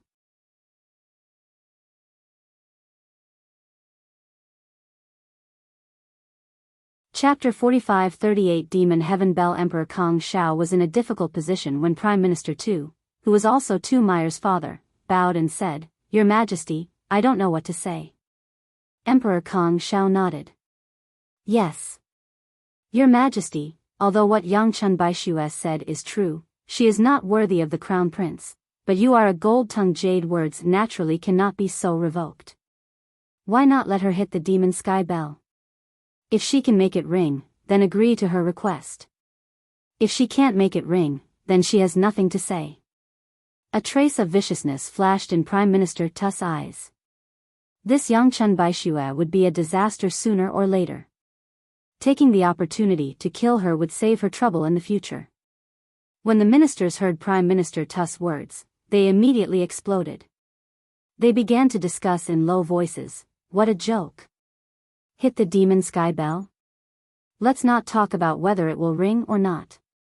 The pressure of the demon sky bell alone is not something that Yang Chun Baishue can withstand. If the demon sky bell doesn't ring, her life will be in danger. Prime Minister Tu's method is really TSK. I reckon that Yang Chun Baishue would definitely not dare to agree. After all, throughout history, no one has been able to ring the demon sky bell. Although the various ministers were discussing animatedly, due to Prime Minister Tu's authority, many of them stopped mid-sentence. Some only shook their heads repeatedly. Although they sympathized with Yang Chun Baishue, they did not dare to say anything more. They were all certain that Yang Chun Baishue would not agree to the demon sky bell because that would be akin to sending herself to her death. Emperor Kong Xiao's eyes lit up as he looked at Prime Minister Tu with appreciation and said, Prime Minister Tu is right. Little Shuer, you can either agree to the demon sky bell or go back and prepare for marriage. If you say anything more, don't blame me for not showing you any mercy. Hei Xinjiu had a bad feeling when she heard about the demon sky bell. Would little Meme be stupid? However, before she could think of a way to stop it, she heard Yang Chun Baishue say firmly, I am willing to go and hit the demon sky bell. Hei Xinjiu was so angry that she started to twitch. This idiot. Didn't he tell her that if there was something she could not solve, she would cry and faint? Why did he agree to it? It was infuriating. Emperor Kong Xiao and the civil and military officials were stunned. They had never thought that Yang Chun Baishue would really be willing to hit the demon sky bell. Was she willing to die rather than marry the crown prince and become his wife? Some people thought that Yang Chun Baishue was too stupid, extremely stupid. Some people thought that Yang Chun Baishue was indeed worthy of being the descendant of the Yang family. Although she was weak, she still had her pride. Emperor Kong Xiao frowned, Little Shuer, you have to know that the demon sky bell's pressure is extremely strong, and your monster power is very low. If you are not careful, your little life will be lost there. Are you really willing to hit the demon sky bell? I am willing, said Yang Chun Baishue slowly. Even if there was a slight chance of winning, she would still give it a try. Besides, even if she died, it would be better than being humiliated by marrying the crown prince. Hei Xinjiu was so angry that she wanted to rush out and give Yang Chun Baishue a good beating. However, this fellow knew that she was just a small piece of trash now. If she were to rush out recklessly, her little life would be in danger. Therefore, no matter how angry she was, she could only endure it. When she returned to the general's residence, she would definitely give this little Meme a good scolding. Seeing that Yang Chun Baishue had made up her mind, Emperor Kong Xiao pretended to sigh, Little Shuer, since you have already made up your mind, it is not my place to say anything more. Then you should go back and prepare. 3 days later, I will order someone to open the enchantment of the demon heaven bell and let you go in and crash into it.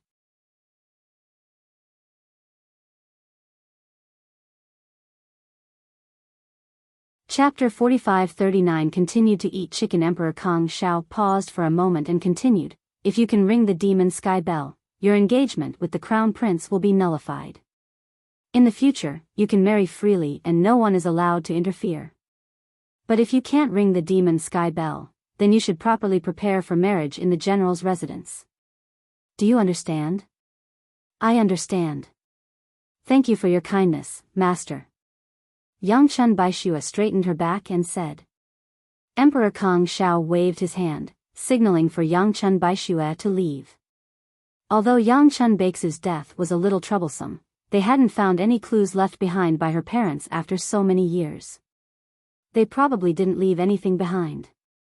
As for the Yang clan, HMPH, they had always been good-for-nothings. There was nothing to be afraid of. Yang Chun Baishua exited the throne room and returned to the general's residence in a daze. The moment she entered the general's residence, He Xinjiu floated out and scolded Yang Chun Baishua. "Little Mema, are you stupid? What did I tell you? Didn't I tell you to cry if something unexpected happened? If it really doesn't work out, just pretend to faint and wait for us to come up with a countermeasure before going to face the emperor. Is your brain a pig's brain?" Although Yang Chun Baishua knew how to read lips, He Xinjiu was scolding her very quickly. She did not really understand it, but she knew that He Xinjiu was scolding her. She laughed bitterly. "I know you hate me, but you've seen it for yourself. I'm just an orphan girl with no support. How can I fight against the royal family and the Tu family? If the demon ancestor has eyes, let me ring the demon sky bell and everything will be settled. If I can't ring the demon sky bell, let the world see their ugly faces. I've also gone to see my parents for nothing." Yun Shujiu rolled her eyes. If this little Mema was not her host, she would not have bothered with such a blockhead. She deserved to die. She did not know how to be flexible at all. It was better to ask for help than to beg for help from others. If she placed her hopes on the illusory demon ancestor, how could she have the freedom to control her own fate? In a fit of anger, He Xinjiu floated proudly into the chicken coop and began to catch chickens. Yang Chun Baishua thought that He Xinjiu would definitely complain endlessly, but who would have thought that this fellow would actually go and catch chickens? She asked in confusion, What are you going to do?" Yun Shujiu curled her lips. "Kill chickens. The chicken you stewed yesterday was quite delicious. Anyway, it's going to die, so why don't you let me be a satiated ghost?" Yang Chun Baishua was speechless when she saw Yun Shujiu chasing the chickens around the chicken coop. These days were really terrible. 2 hours later, He Xinjiu, who was full, glanced at Yang Chun Baishua. "Tell me about the demon sky bell. Maybe I can help you bang it. After all, there are still quite a few chickens left in the chicken coop. If you die like this, who will cook the chicken for me?" Yang Chun Baishua sighed. She had no confidence in her good-for-nothing puppet at all. But when she thought that she was going to lose her life because of her, she said patiently, "It is said that the demon sky bell is a treasure left by the demon ancestor. No one can move it, and no one can ring it. Moreover, it will emit a terrifying pressure. Therefore, it has always been blocked by the barrier. If anyone wants to disobey the holy order, they can ring the demon sky bell on their own request. However, until now, no one has been able to ring the demon sky bell."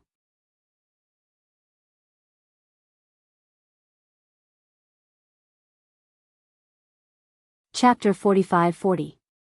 The right hand condensed into a solid form. Yunchujia's eyes lit up when she heard Yang Chun Baixu's words. She said sneakily, "Then if I help you ring the demon sky bell, does that mean that the demon sky bell belongs to me?" Yang Chun Baishua stared at Yun Shujiu with her mouth agape. She even suspected that she had misunderstood her lip language. Was there something wrong with this good-for-nothing puppet's brain? Putting aside the fact that it was just a good-for-nothing puppet that couldn't help her ring the demon sky bell, even if it did ring, the demon sky bell wouldn't recognize a puppet as its master. Moreover, the demon sky bell was a treasure left behind by the demon ancestor. No one could make it recognize its master. Yang Chun Baishua sighed. "You're thinking too much. Even if I could ring the demon sky bell, the demon sky bell wouldn't recognize me as its master, much less recognize a puppet like you as its master." Yun Shujiu rolled her eyes. "Don't make it sound so absolute. Maybe the demon sky bell will shamelessly acknowledge me as its master when it sees that I'm so good-looking." Yang Chun Baishua looked at He Xinjia's pitch-black face speechlessly.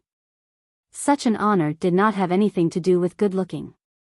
Seeing that Yang Chun Baishua did not say anything, He Xinjiu blinked her eyes and said, Come on, let's go and read some books. The storybooks of your demon race are quite nice. But can you help me buy some of those storybooks where a woman marries 8 men? Yangchun Baishua staggered and almost fell to the ground. Her face turned red instantly.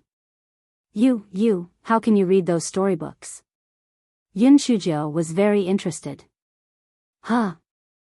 From what you mean, there really are those storybooks. Come on, let's go and buy a few hundred of them. Yangchun Baishua naturally would not listen to He Xinzhou. She ignored her and entered the study. Little mama, I'm your blood puppet. Want your conscience hurt if you treat me like this? Little mama, I'm about to lose my little life because of you. Can't you fulfill one of my dying wishes? Yangchun Baishua decided not to look at He Xinzhou.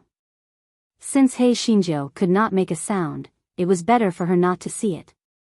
Seeing that Yangchun Baishua ignored her, He Xinzhou was furious. In a moment of desperation, she poured her demonic energy into her right hand and knocked the book out of Yangchun Baixu's hand. Both Yangchun Baishua and He Xinzhou were stunned. He Xinzhou looked at her right hand. For a moment, her right hand seemed to have condensed into a solid body. Yangchun Baishua stood up in excitement. Did your right hand just condense into a solid body? Previously, when one of your fingers condensed into a solid body, I thought it was an illusion. But now, it seems that in time, you will definitely be able to cultivate into a solid body. He Xinzhou was also a little excited, but she still rolled her eyes and said, even if what you said is true, what's the use? If you die, I probably won't be able to live. You heartless person, why didn't you buy me a script?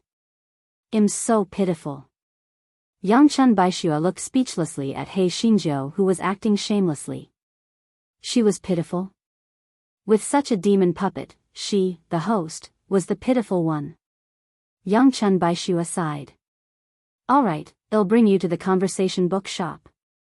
But let's make a deal first. When the time comes, you'll stay in my sea of consciousness and not come out to cause trouble. He Xinzhou nodded repeatedly.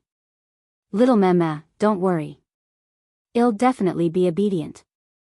After saying that, He Xinzhou drilled into Yangchun Baixu's glabella, acting like an obedient baby.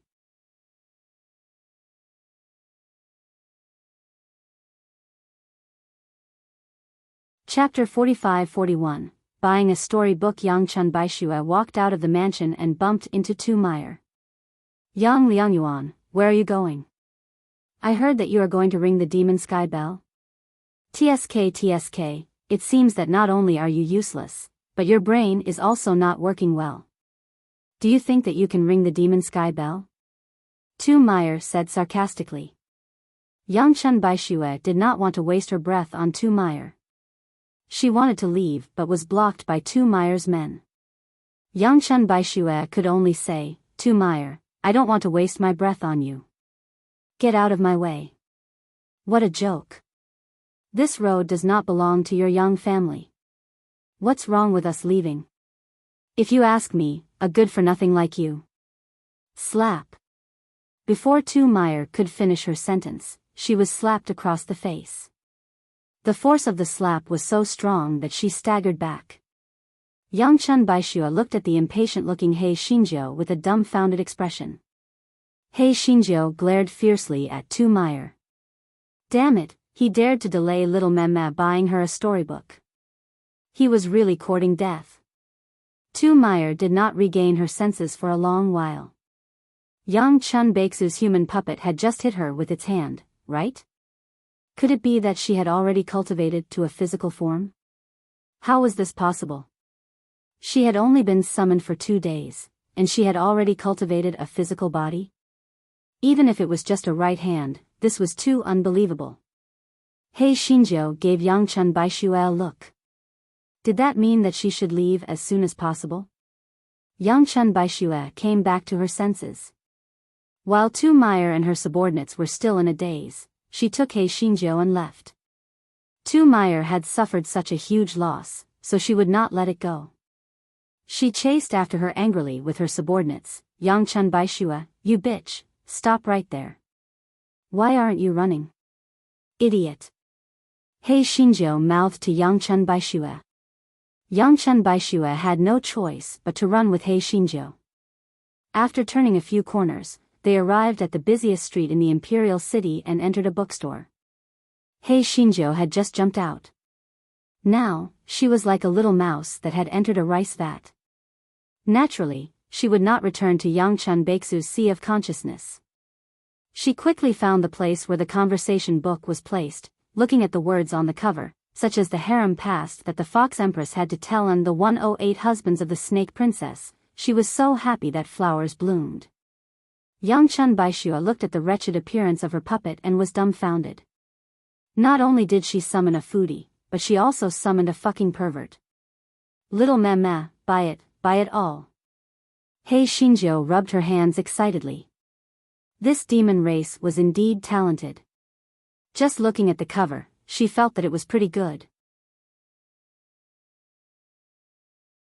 Especially when she saw the meaningful eyes of the bookstore owner and the shop assistant, she wished she could find a hole to hide in. What could she do?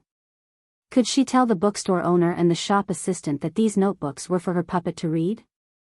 He Xinjiu was so happy that she was about to fly up, following behind Yangchen Baixue. The bookstore owner and the shop assistant looked at her curiously, thinking that this puppet's face was really dark. Yangchen Baixue paid the bill, put the script into her storage ring, and brought He Xinjiu out of the bookstore. He Xinjiu floated in front of Yangchen Baixue and said, "Little meh, go and buy me something delicious. Pastries, candied fruits, dried meat, dried fruit, I'm not picky." Yangchen Baixue was already numb. Since she had already bought the script, she did not need the pastries anymore. She would just treat it as if she had raised an ancestor.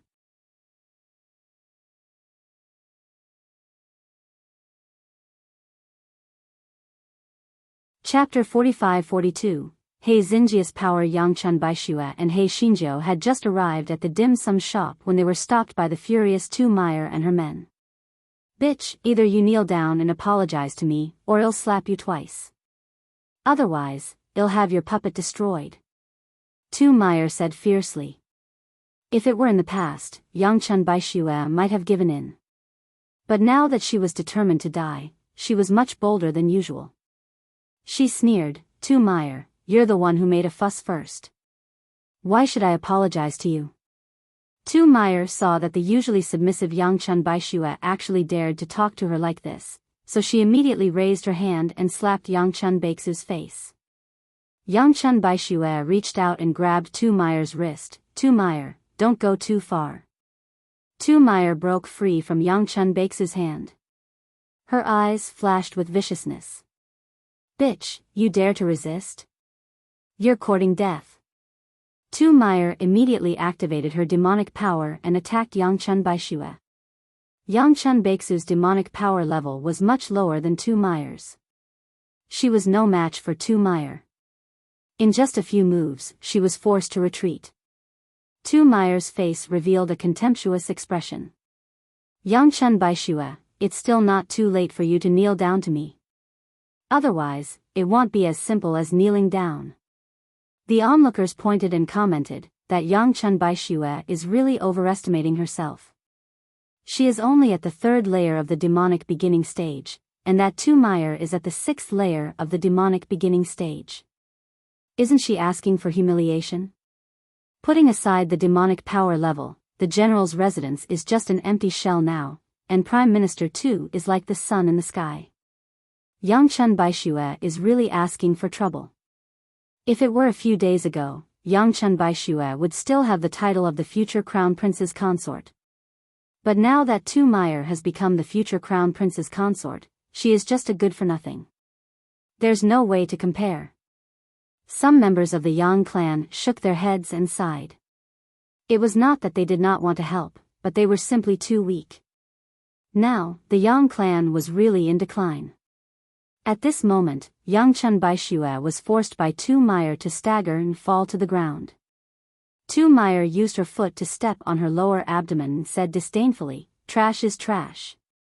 You can't even withstand 10 moves from me. Men, Hold her and kowtow to me to admit your mistake. Slap her 10 more times to let her learn her lesson.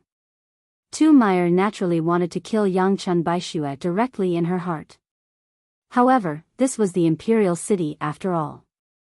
Moreover, Yangchun Baishue was the crown prince's good wife, so she naturally had some scruples. However, as long as she entered the crown prince's residence, she had many ways to quietly kill her. Yangchun Baishue was filled with grief and indignation. This was the first time she resented herself for being weak and powerless. If she really kowtowed to Tu Meyer in public today, how would she have the face to live in this world? How would she have the face to meet her parents and clansmen? Just as Yangchun Baishue was in despair, Tu Meyer let out a scream. Everyone looked at Tu Meyer, only to see a human puppet's hand tightly clutching Tu Meyer's slender neck. Oh my god, that's Yangchun Baix's puppet. Hasn't this puppet only been summoned for 2 days? Now, it has already condensed into a hand? That's nothing. Tu Meyer is in the 6th layer of the Yao Chu realm. How did that puppet succeed? Tu Meyer's handmaidens wanted to save Tu Meyer, but Yun Shijia's hand gripped Tu Meyer's neck tightly. They didn't dare to act rashly. Especially Yun Shijia's murderous gaze. Although it didn't have any substance, it made them tremble in fear. They were stunned for a moment.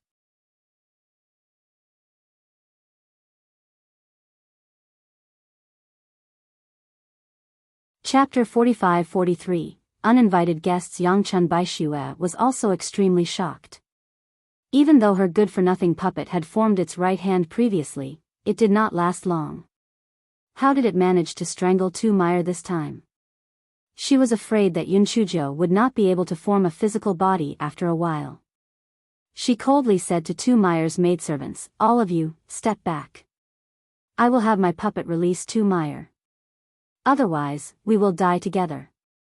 Those handmaidens were afraid that something would happen to Tu Meyer, so they let go of Yangchun Baishue and retreated to Tu Meyer's side. Only then did Yun Chuzhou release Tu Meyer. That damned woman. She had previously delayed little Memme buying her a script, and now she had delayed little Memme buying her delicious food. She was really courting death. Tu Meyer would not let it go so easily. Just as she was about to order her servants to release the puppets to deal with Yangchun Baishue and He Xinjiu, the voice of the crown prince, Lu Zian, came from behind her. The malevolence on Tu Meyer's face instantly turned into a grievance. She turned her head and said with a choked voice, "Your Highness, Yangchun Baishue ordered her puppets to strangle my neck. You have to give me justice." Yun Chuzhou curled her lips. Tu Meyer and that bullshit crown prince were really a couple. They were both good at acting.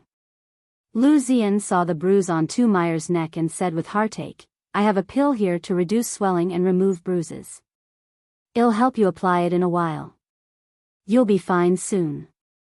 Schwer, this is your fault. How can you treat Meyer like this? However, for the sake of the past, I won't pursue you this time. If there's a next time, HMPH. Meyer, let's go." Tu Meyer knew that Lu Zian was trying to help Yangchun Baishue, so she secretly gritted her teeth. Could it be that the crown prince still had feelings for this bitch? However, she still said shyly, "Then well, do as your highness says. Let's go." After Lu Zian left with Tu Meyer and the others, He Xinjiu felt a little dizzy. It must have been caused by the overuse of her demonic power, so she had no choice but to hide between Yangchun Baix's eyebrows. Yangchun Baishue could not help but feel a little anxious when she saw her weak appearance. However, it was strange that other people's puppets and their masters were telepathically connected. They could communicate with each other using their spiritual senses. However, her puppet was very strange, so she could only communicate with her lips. Therefore, she had no way to ask. Just as she was about to return to the general's residence, she stopped and entered the pastry shop next door. The onlookers curled their lips. This Yangchun Baishue was really big-hearted. She actually had the time to buy snacks. How would they know that Yangchun Baishue was buying these for her gluttonous puppet? Yang Chun Baishua bought some pastries and candied fruits before returning to the general's residence. However, when she saw the two people at the door, her expression immediately turned gloomy. Miss Schwer, you're back? Your second aunt and I came to see you, said a middle-aged man. Although he was quite good-looking, the fawning and scheming expression on his face was really displeasing.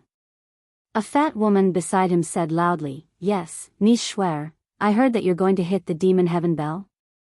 You little girl are really too impulsive. Aren't you courting death? Besides, what's wrong with becoming the crown prince's good wife? Eating and drinking well. In the future, if the crown prince becomes the emperor, he might even make you a noble consort. Yang Chun Baishue said coldly, Second aunt, be careful with your words. Could it be that you're cursing the current emperor? The fat woman's face immediately turned pale. I didn't mean that. What I meant was that you should stop hitting the demon sky bell and get married. If you need any help, your second uncle and I can help you.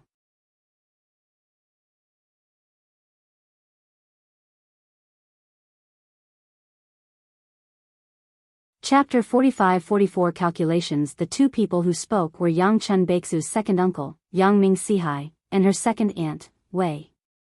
In the eastern continent, only the direct descendants of the various clans were allowed to use the surnames Yang, Lu, Ma, Zhu, and Tuesday. As for the side branches, they were allowed to use other surnames. Therefore, even though the Wei clan was also a Yang clan, because they were side branches, their surname was Wei. Yang Chun Baishua sneered and said, Thank you for second uncle and second aunt's good intentions, but I've already made up my mind. I'll definitely bump into this demon sky bell. The crown prince sent you here, right? I still have things to do, you guys can leave. Yang Chun Baishua sneered in her heart. No wonder Lu Zian would help her out. It turned out that he had such an idea. Yang Ming Sihai rolled his eyes, Niece Schwer, don't misunderstand. Although we are working in the crown prince's residence, you are my biological niece. Naturally, I am thinking of you. Since you have already made up your mind, then I won't advise you anymore. Yang Chun Baixu's expression softened when she heard that. There were no people she trusted around her, and she and Yang Ming Sihai were the only ones left in her direct line of descent. She could only hand over the funeral to him. She took out her jade token and opened the courtyard door. Come in and talk. Yang Ming Sihai and Wei Shi looked at each other. Their eyes were full of joy and greed. The two followed Yang Chun Baishua into the general's residence.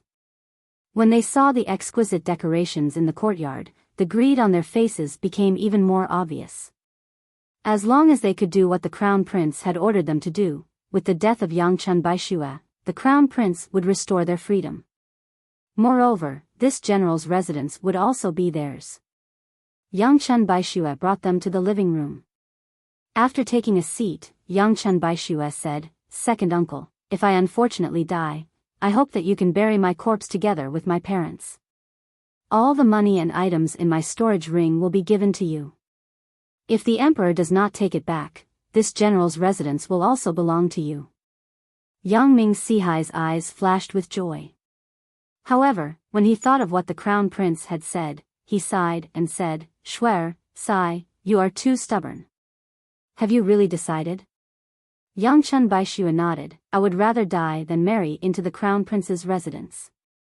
Second uncle, from now on, the sacrificial rights of the Yangs will be handed over to you.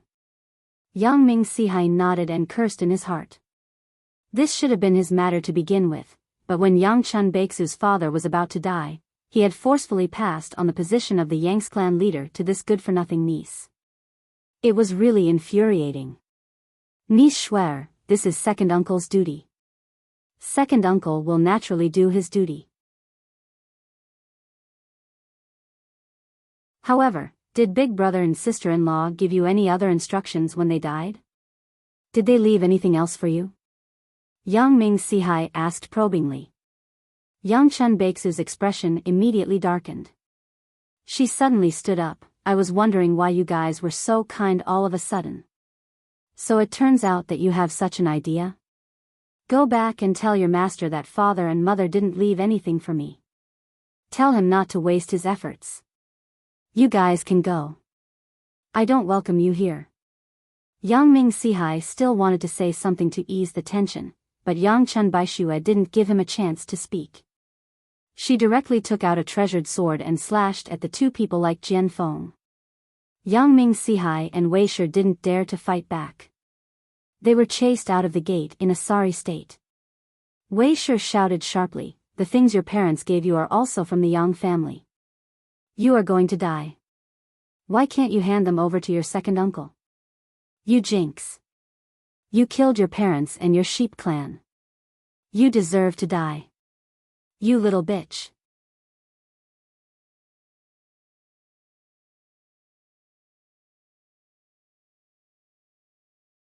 Chapter 45-45. He Xinjia's self-reflection. Yang Chun Baishue slammed the door shut and slumped to the ground, biting her lips.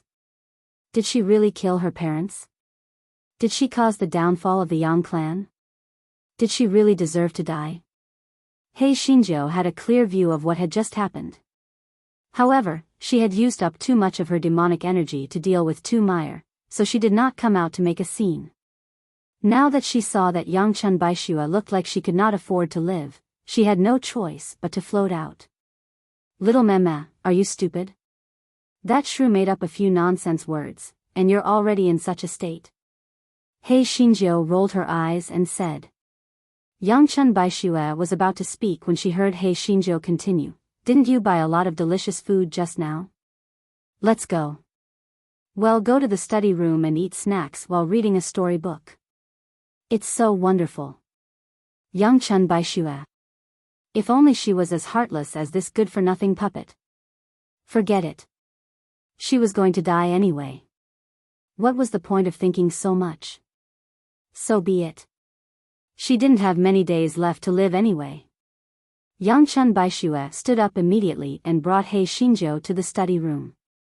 However, when she opened the storybook she bought, her face turned red with embarrassment. She refused to help He Xinjiu open the book no matter what. When He Xinjiu saw that Yang Chun Baishue refused to help her flip through the books no matter what, she was so angry that she snorted, "Little mama, your skin is too thin. There's nothing written here. Isn't it just holding hands and kissing on the lips?" Yang Chun Baishue was so embarrassed that she wished she could stuff He Xinjia's mouth shut. How did she summon such a pervert? However, she could not resist He Xinjia's scoundrel, so she could only help He Xinjiu flip through the book with her eyes closed. He Xinjiu read it with great interest. It had to be said that the storybooks of the demon race were vividly written. They were simply of the highest quality. They were much more advanced than the human race, the ghost race, and the nightmare race. Could it be that the demon race had the talent to write such a special storybook? It was not that this fellow had fallen, but there was nothing else she could do. The time was too short. Even if she cultivated day and night, it was impossible for her to cultivate a physical body. Moreover, even if she could cultivate a physical body, it would be useless. As for escaping, there was no need to think about it.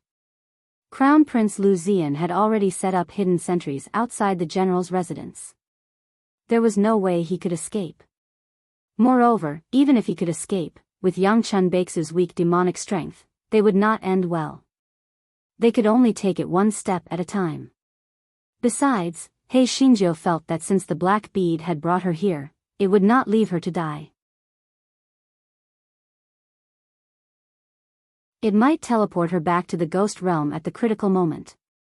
Seeing that the next day was the day of the demon sky bell, Yang Chun Baishue cleaned up the ancestral hall. Kneeling on the futon, she said with tears in her eyes, "Ancestors of the Yang clan, father, mother, please bless Schwer to ring the demon sky bell tomorrow." He Xinjiu rolled her eyes. She was just about to mock him when she remembered that she had placed her hopes on the black bead as well. She did not seem to have the right to mock little Ma. The fellow immediately came to a realization. She had felt that there was not much time left and there was no need to cultivate or not cultivate. It was a huge mistake. She should not give up until the very last moment. She was simply going back to her old self.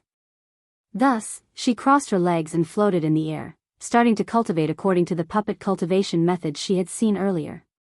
Yang Chun Baishue cried for a while. When she got up, she actually saw her good-for-nothing puppet, which was either eating or reading a script, actually cultivating. She felt as if she had seen a ghost.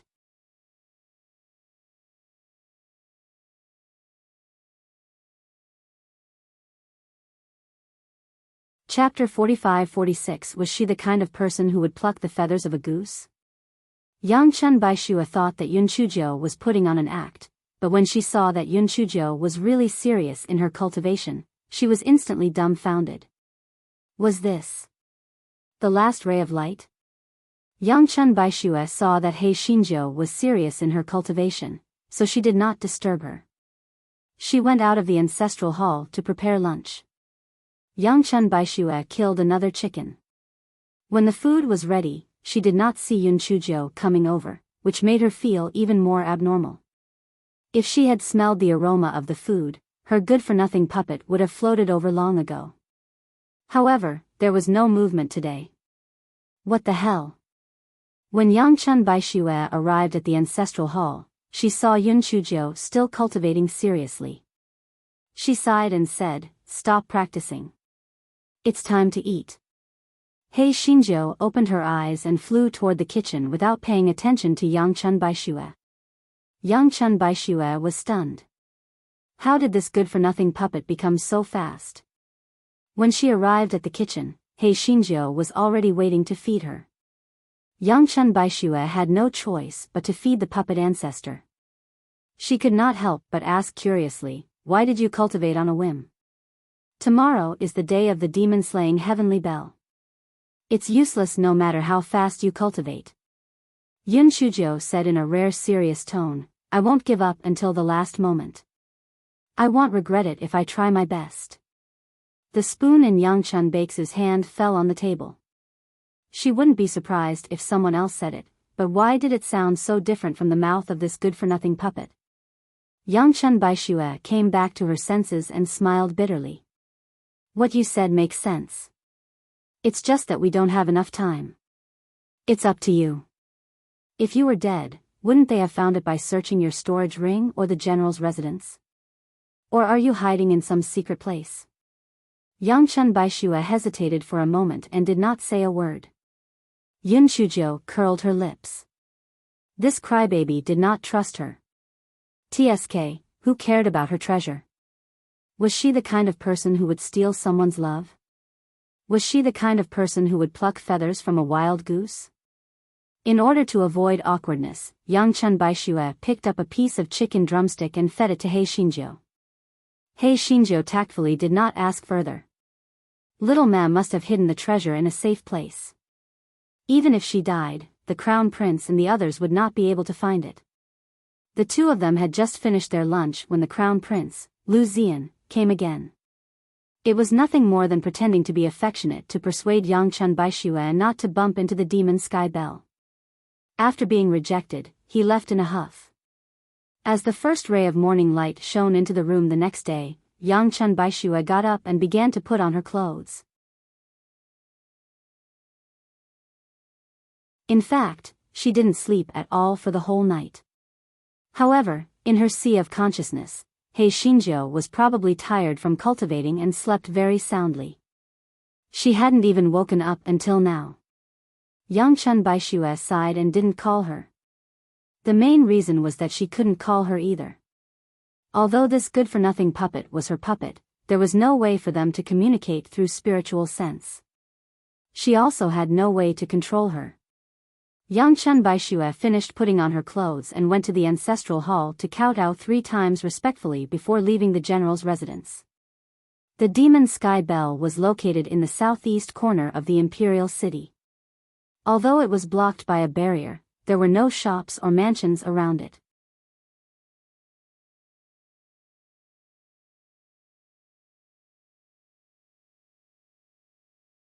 Chapter 45-47. Enchantment opened. Although the sky had just brightened, a major event like the demon sky bell might not happen once in 1,000 years, so many demons gathered near the demon sky bell. However, even with the enchantment blocking them, they didn't dare to get too close. They just watched from afar. Yangchun Baishua looked at the demon sky bell in the distant enchantment. She couldn't help but feel nervous and afraid, but now she had no other choice. She could only hope that the ancestors of the monster ancestor and the young race would bless her to ring the demon heaven bell and save her life.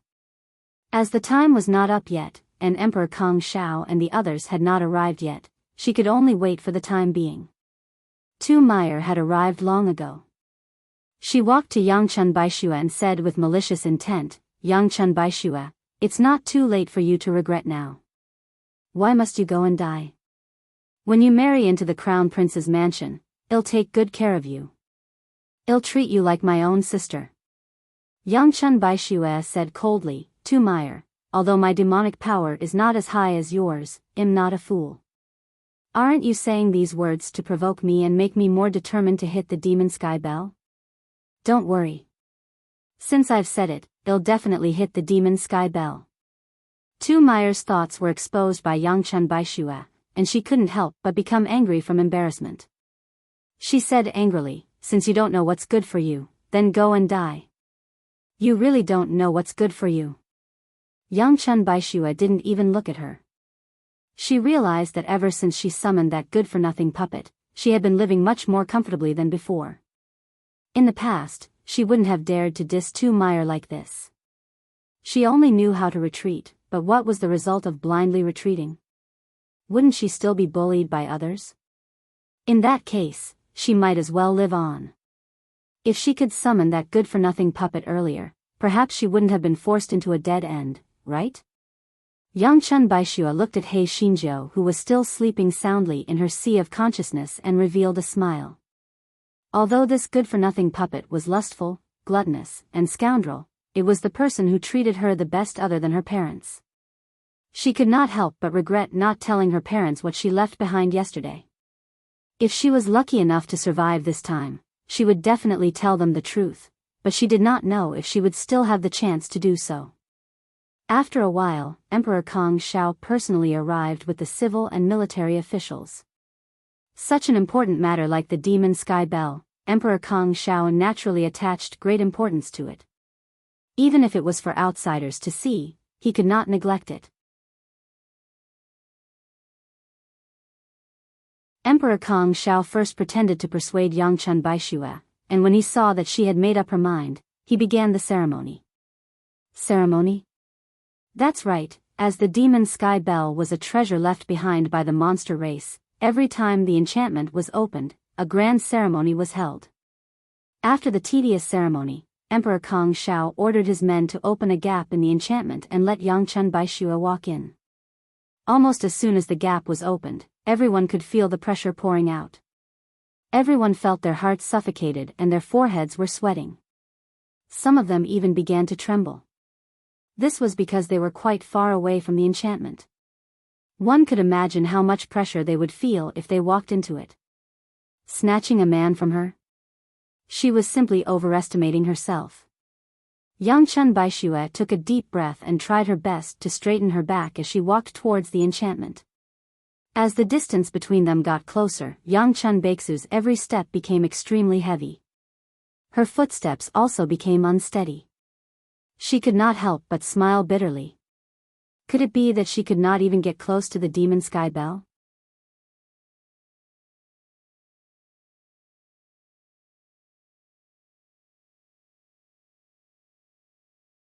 Chapter 45-48. He Xinjiu came out as they got closer and closer to the demon sky bell.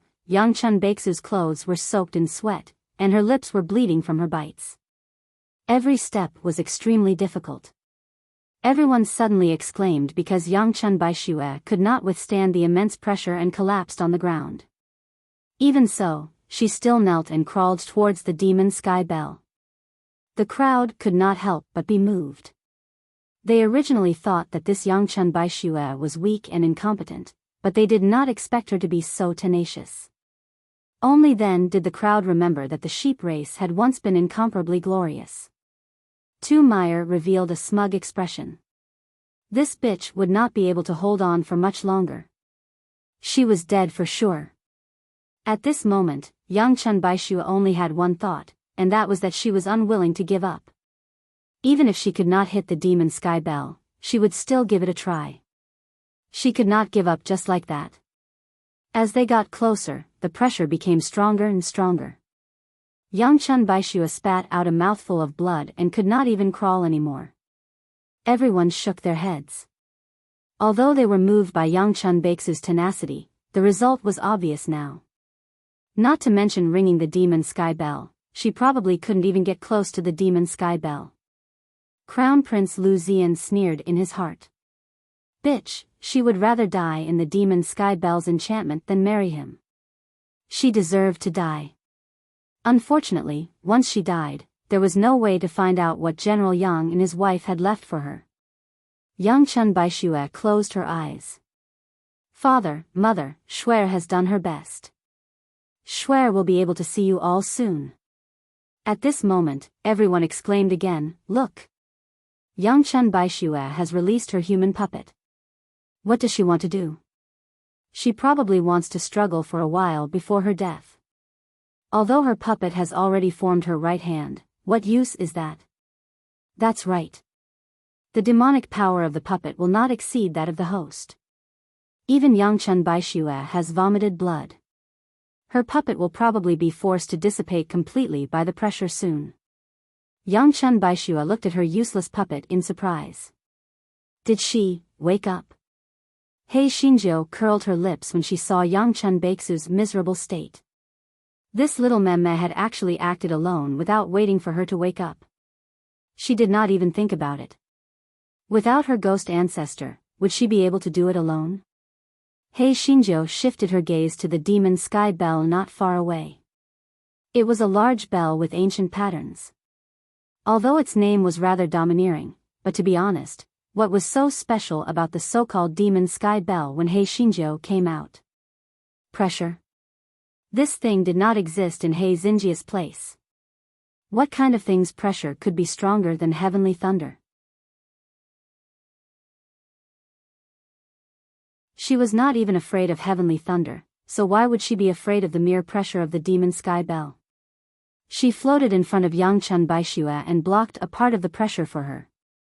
She mouthed, "Step back, I'll ring the demon sky bell for you." Young Chun Baixu's almond-shaped eyes were wide open. She originally thought that her useless puppet would be forced to dissipate by the pressure of the demon sky bell as soon as it came out, but she was actually fine. A glimmer of hope suddenly rose in young Chun Baixu's heart. Perhaps she really could do it. She knew that if she continued to stay here, she would definitely die because she could not withstand the pressure. Therefore, she only hesitated for a moment before she followed Yunchuji's words and retreated bit by bit.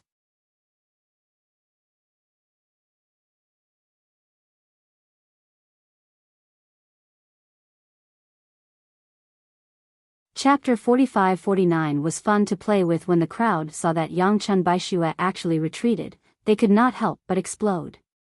Tu Meyer shouted sharply, "Close the enchantment. We can't let her out. If she comes out, the monster ancestor will blame us." Although Emperor Kong Shao was dissatisfied with Tu Meyer's shouting, he still ordered the guards to close the enchantment. Since that young Chun Baishua had already agreed to hit the demon sky bell, there was no chance for her to go back on her words.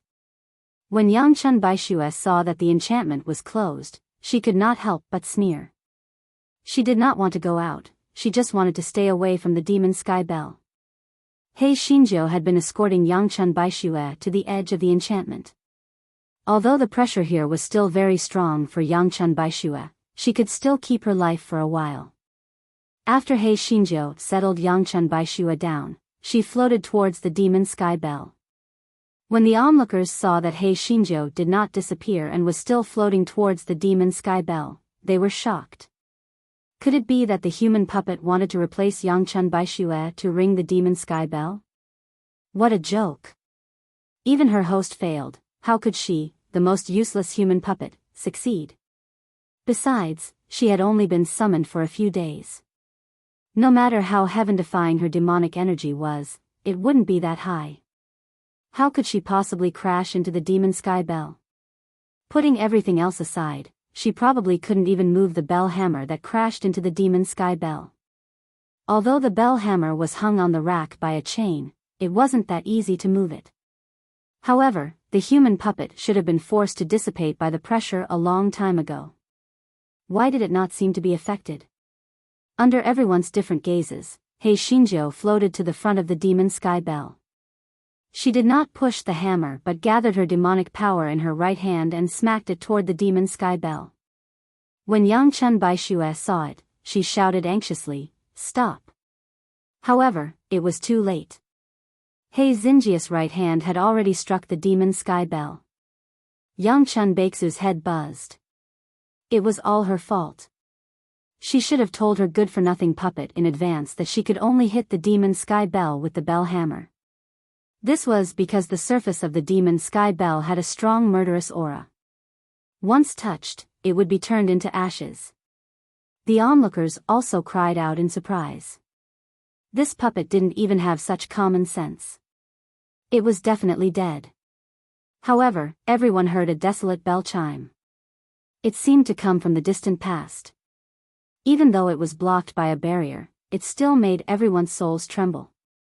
That puppet actually used its hand to ring the demon sky bell? How was this possible? Hei Shinjo was also stunned.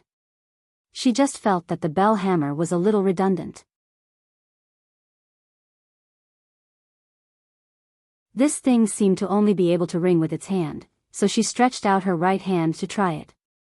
Hei Shinjo thought that it was quite fun, so she stretched out her paw and tapped again.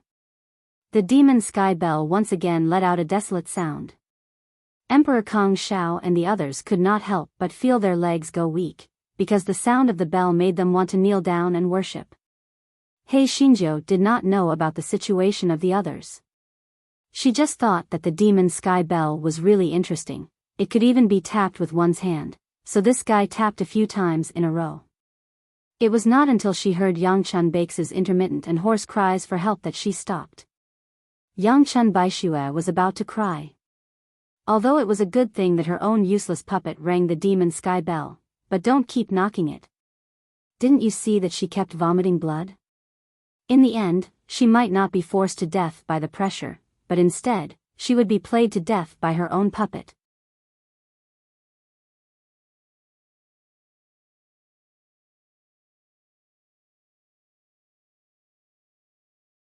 Chapter 45-50, Demon Sky Bell ran away. Hei Shinjo then realized that Yang Chun Baixu's face was as pale as a piece of paper. Her clothes were covered in blood, and even the stone slab in front of her was covered in blood. Outside, there was a mass of people kneeling on the ground. Some of them had weak demonic powers and even fainted. Hei Shinjo, this should, probably, 80% have nothing to do with her, right? Didn't she just ring the bell a few times? Right at this moment, the demon sky bell suddenly rose up from the ground and broke through the barrier, flying far away. Everyone was stunned by the sudden turn of events. Why did the demon sky bell run away? This was the national treasure of their eastern continent. If it was lost, wouldn't it be a disaster? If it ran to the western continent, the consequences would be unimaginable. Emperor Kong Xiao was stunned for a moment and immediately ordered his men to chase after the demon sky bell. Even if they could not catch it back, they still had to know where it went. Yun Chujo blinked her eyes. She could not be bothered with where the broken bell went. She floated in front of Yang Chun Baishue and said, "Little Meme, are you stupid? Can't you take some hemostatic medicine?" Yang Chun Baishue took out a hemostatic pill from her storage ring and swallowed it. She was already in a daze just now. How could she have thought of taking the hemostatic medicine? At this moment, Tu Meyer said sharply, "Your Majesty, it's all Yang Chun Baixu's puppet's fault.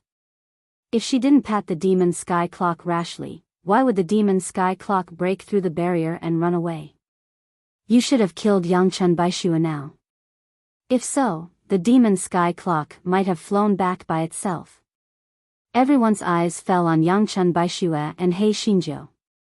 Yes, the demon sky clock had been fine all this time, but now it suddenly ran away. It must have been because of the human puppet's reckless pat. Yang Chen Baixue was stunned for a moment before she sneered and said, which rule in our eastern continent forbids us from patting the demon sky bell with our hands? Moreover, the demon sky bell is a treasure left behind by the demon ancestor. How could my puppet be able to pat it away with just a few pats? Of course, these words were not what Yang Chen Baixue had thought of, but what He Xinjiu had taught her. Since He Xinjiu's back was facing everyone, no one else could see it. Tu Meyer said in exasperation, Yang Chen Baixue, you don't have to quibble. You're a jinx. You killed your parents, and now the Yao Tianzhong is gone. You should die. Upon hearing that, Yang Chen Baixu's pale face turned even paler. He Xinjiu's eyes darkened as she said a few words to Yang Chen Baixue. Yang Chen Baixu's face stiffened, but she still followed Yunchuji's instructions and said, Tu Meyer, you said that I am a jinx, but I can even defeat the demonic sky bell? Then, if I want to harm anyone in the future, why don't I just go to the other party's house and take a look? If that's the case, why don't you ask His Majesty to send me to the Western Land? I might even kill all the people in the Western Land. Tu Meyer choked on her words, you're twisting the facts. No matter what, the demon sky bell's escape was caused by your puppet. You can't escape the blame. Emperor Kong Xiao's head hurt from Tu Meyer's sharp voice, but he also felt that she was right. The demon sky bell's escape was related to Yang Chen Baixu's puppet. If the demon sky bell could not be found, someone would have to take the blame. Thinking of this, Emperor Kong Xiao waved his hand, take down Yang Chen Baixue.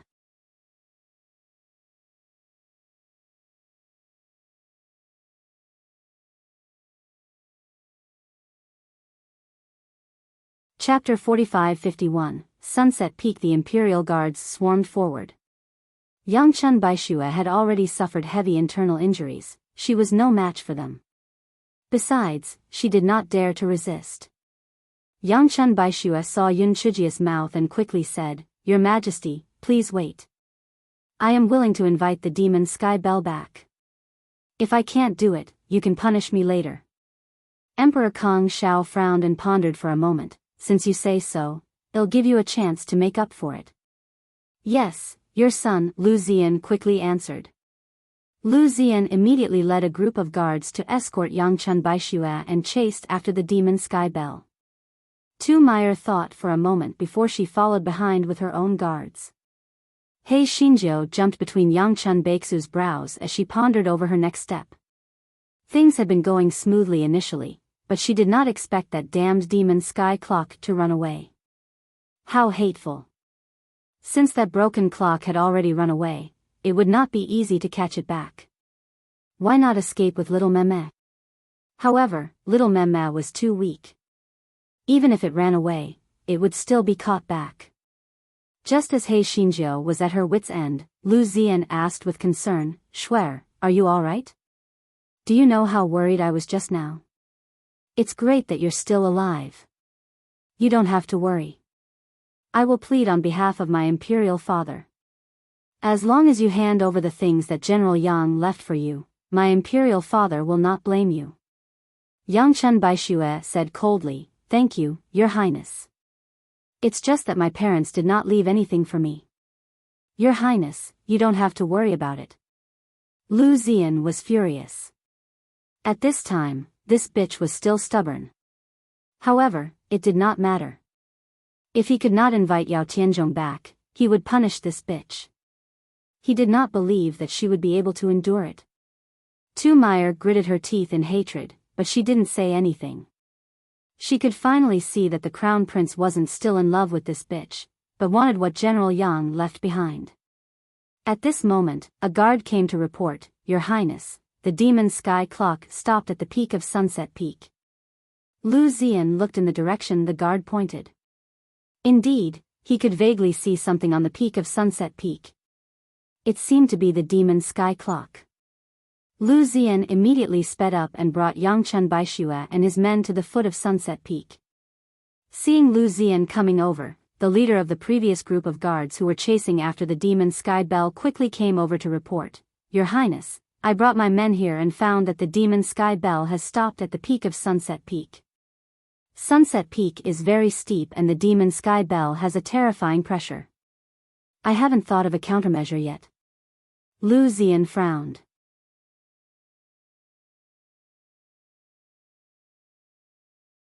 Before she could speak, Tu Meyer suggested, Your Highness, since this disaster was caused by Yangchun Baixue, why don't we order her to climb up and invite the demon sky bell down? Lu Zian was a little hesitant. The setting sun peak was very steep. What if Yangchun Baixue fell to her death? Unexpectedly, Yangchun Baixue said, Your Highness, I'm willing to give it a try. Lu Zian was in a dilemma. Seeing this, Tu Meyer quickly said, Your Highness, the demon sky bell is extremely important to our East Continent. Let her try. Otherwise, if the demon sky bell runs away again, we will have nowhere to go. Lu Zian gritted his teeth. All right, Schwer, go and try. Remember, don't force yourself. Yangchun Baixue ignored Lu Zian and turned around to climb the Sunset Peak.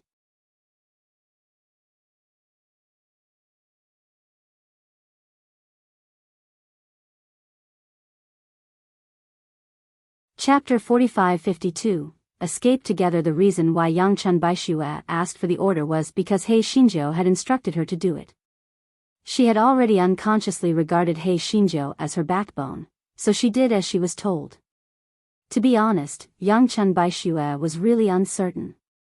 Firstly, the Sunset Peak was extremely steep. She didn't know if she could climb to the peak safely. Secondly, it was obvious that the demon sky bell had gained sentience. Would it run away after she had gone through so much trouble to climb up? Thirdly, the demon sky bell's pressure was so strong. If she took the initiative to approach it, wouldn't she be courting death? Halfway up, Yangchun Baixue could not take it anymore. She had already suffered internal injuries and the demon sky bell was exuding pressure. She had already gritted her teeth to hold on until now. He Xinjiu floated out from between her brows. Little Meme, come. You shout when I say something. Although Yangchun Baixue did not know what He Xinjiu was up to, she still nodded her head.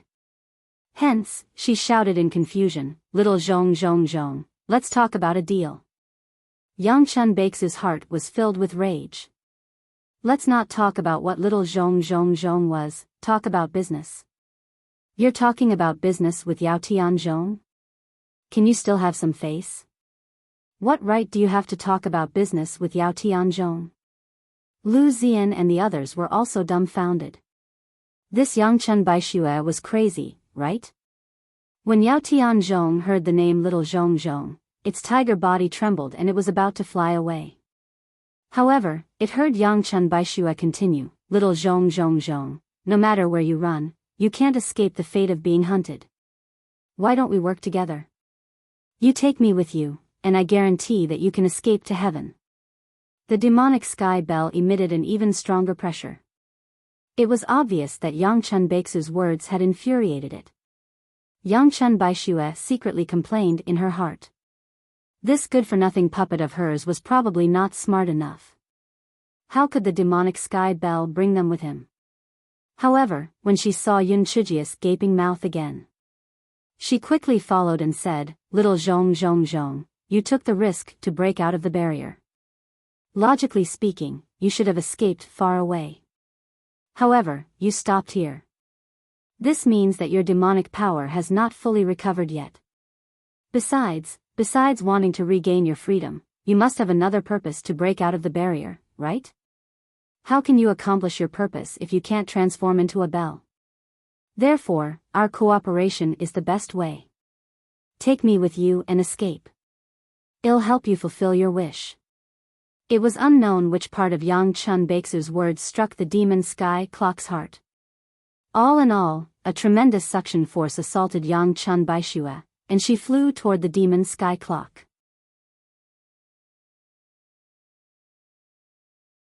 He Xinjiu could not help but fly over as well.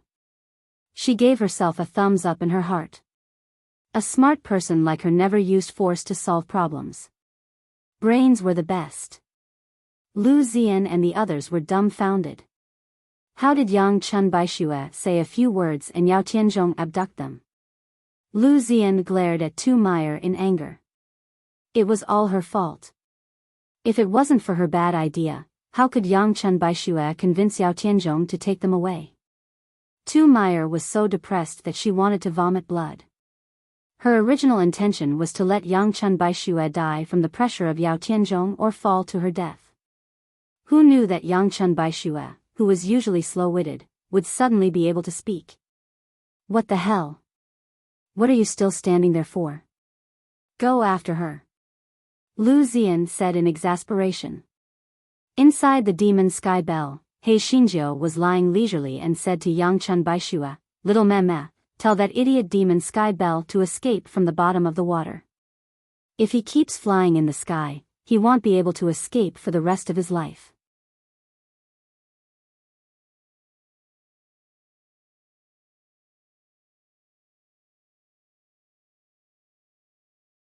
Chapter 45-53, The Shrunken Demon Sky Clock. Yang Chun Baixue relayed He Xinjiu's words to the demon sky clock. Of course, her words were more tactful. After all, they were now living under someone else's roof. He Xinjiu did not have the self-awareness of living under someone else's roof. After lying down for a while, she asked Yang Chun Baixue to feed her. Yang Chun Baixue wanted to say that she had already formed her right hand, so why didn't she eat it herself? However, when she thought of the behavior of her puppet, she still obediently fed her lunch. Yang Chun Baixue wanted to discuss the following arrangements with Yun Chuzhou, but she realized that she had never given this good-for-nothing puppet a name, so she said, "Let me give you a name. My surname is Yang, and you are so fond of beauty. Why don't you call yourself Yang Hua?" He Xinjiu. Yang Hua? Fickle Yang Hua. Damn it, if anyone said that her naming skills were not good, she would kick them to death.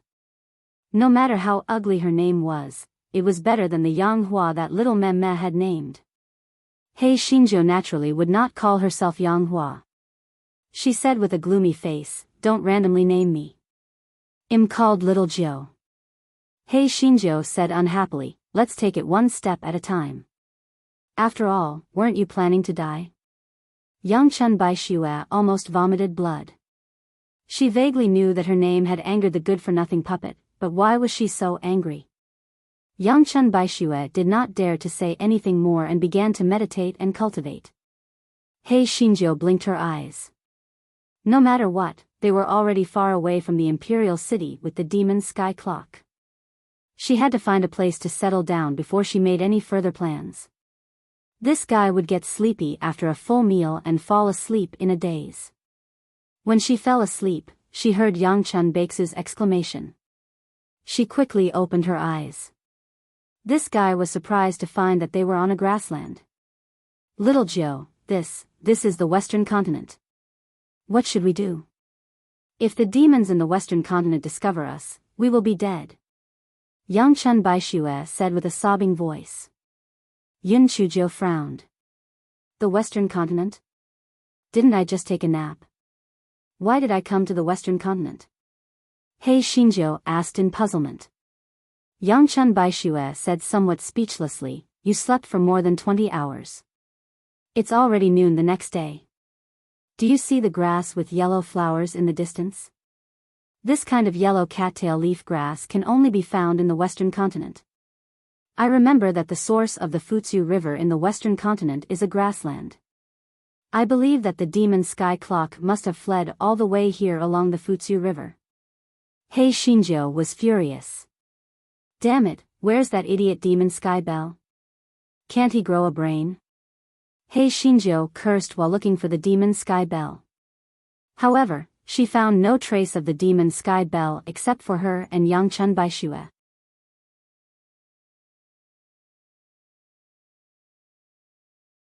"Little Ma, where's the demon sky bell?" Yang Chun Baixue pointed at He Xinjiu's right wrist. He Xinjiu looked down and saw a red string on her right wrist. On it hung the demon sky bell that had shrunk countless times. He Xinjiu was stunned for a moment. "Little Meme, you hung it on my wrist?" Yang Chun Baishue shook her head. When I came out, I saw it on your wrist. Yang Chun Baishue was also dumbfounded. All right? Anyone who saw a treasure like the demon sky bell on their puppet's wrist would be dumbfounded, all right? Hei Shinjo was about to ask again when she saw a lion running over from afar. Following closely behind were several men riding horses. Yang Chun Baishue said with a trembling voice, yes, it's the demons of the Western continent. We're dead.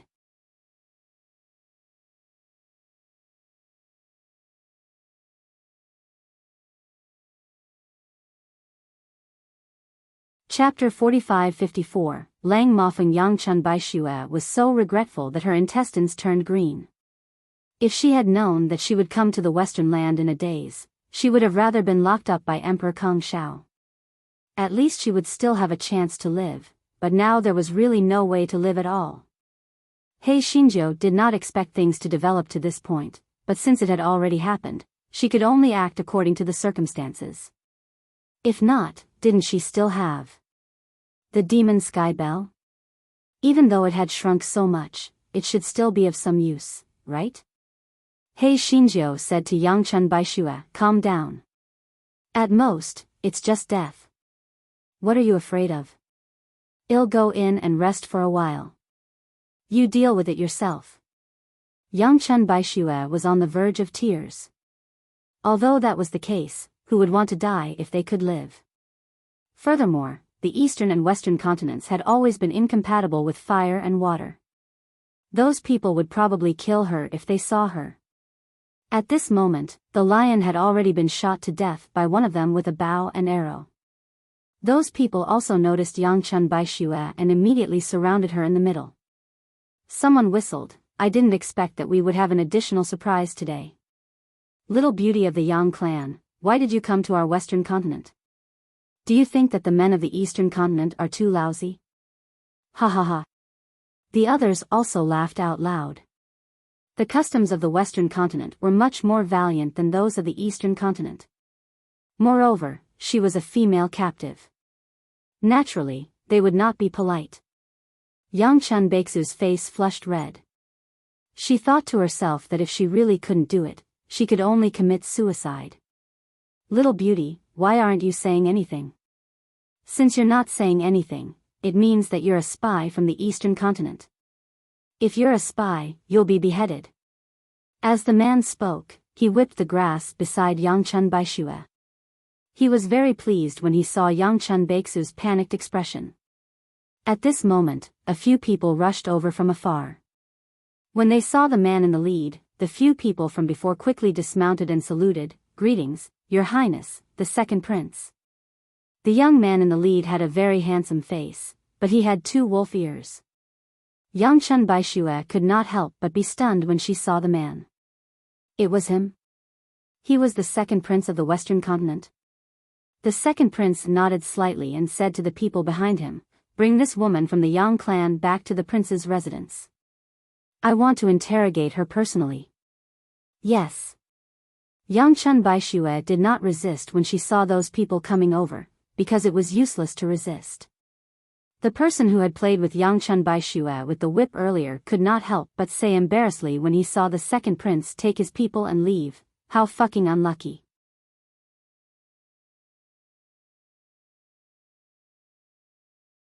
I thought I could have fun with that little beauty of the sheep race, but it was snatched away by the second prince. A rat race child really thinks he's so amazing. The others echoed, that's right. Among these princes, the second prince, Lang Mofeng, is the most useless. His demonic power is the lowest, and he eats, drinks, and plays all day long. It's impossible for him to be the one to ascend the throne in the end. That's right. His mother race is the rat race. To be honest, the rat race doesn't deserve to live in our western continent. They should return to the eastern continent. They're so weak. Although the children of different demon races are of the same race as their fathers, how can it be the same if the mother race is the wolf race or the rat race? I also heard that the second prince's puppet is actually a dog. Ha ha ha, I'm dying of laughter. I heard that it's even a khaki puppy. It's a disgrace to the royal family.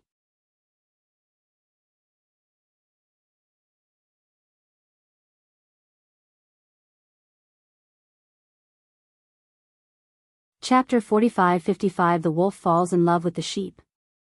Yangchen Baixue was brought back to the imperial city by the second prince Lang Mofeng and went straight into the second prince's residence. After entering the second prince's residence, unexpectedly, the second prince did not interrogate Yangchen Baixue. Instead, he arranged for 2 maids to bring Yangchen Baixue down to wash up and rest. He Xinjiu saw that Yangchen Baixue had been silent the entire time and did not put up too much of a fight. She was puzzled. Could it be that little Ba knew this second prince? Was there an affair? A wolf tribe and a sheep tribe. Io, did the wolf fall in love with the sheep? Or did the sheep fall in love with the wolf? A melody began to play in He Xinjiu's mind repeatedly. The wolf fell in love with the sheep, madly in love. Who asked them to fall in love? After the 2 handmaidens left, He Xinjiu could not wait to jump out and asked with a gossipy face, "Little Mama, do you know that second prince? Do you have a story?" Yangchen Baixue looked at He Xinjiu, who was full of interest and was speechless. She said, "It's not really a story. It's just that when I was young, my parents stationed me at the border and I once saved a little wolf. I thought that it was just an ordinary wild beast. I did not expect that it was the wolf clan. Because they were heavily injured, they turned into beast forms. At that time, I was too soft-hearted and didn't kill him. I let him go without telling my parents. That was all there was to it." He Xinjiu let out an oh-hin disappointment. She had thought that it was an unprecedented love affair, but it turned out to be a life-saving grace. She rolled her eyes. "Little Mama, you definitely don't have a place in the eastern lands anymore.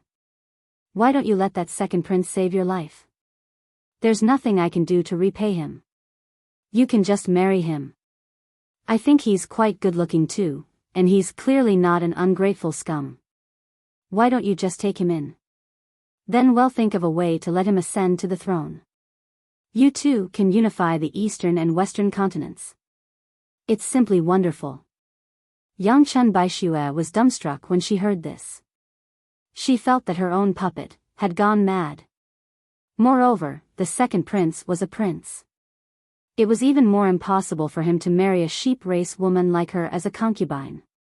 Moreover, she and he only had some interactions when they were young. How could they talk about marriage? Yangchen Baixue frowned when she thought of this. When she saved the second prince was already a teenager at that time. His appearance had not changed much since then, so Yangchen Baixue recognized him at a glance. But how did he recognize her? She was a little fat girl when she was young. Her appearance now was still quite different from that time. At this time, 2 maids lifted the curtain and walked in.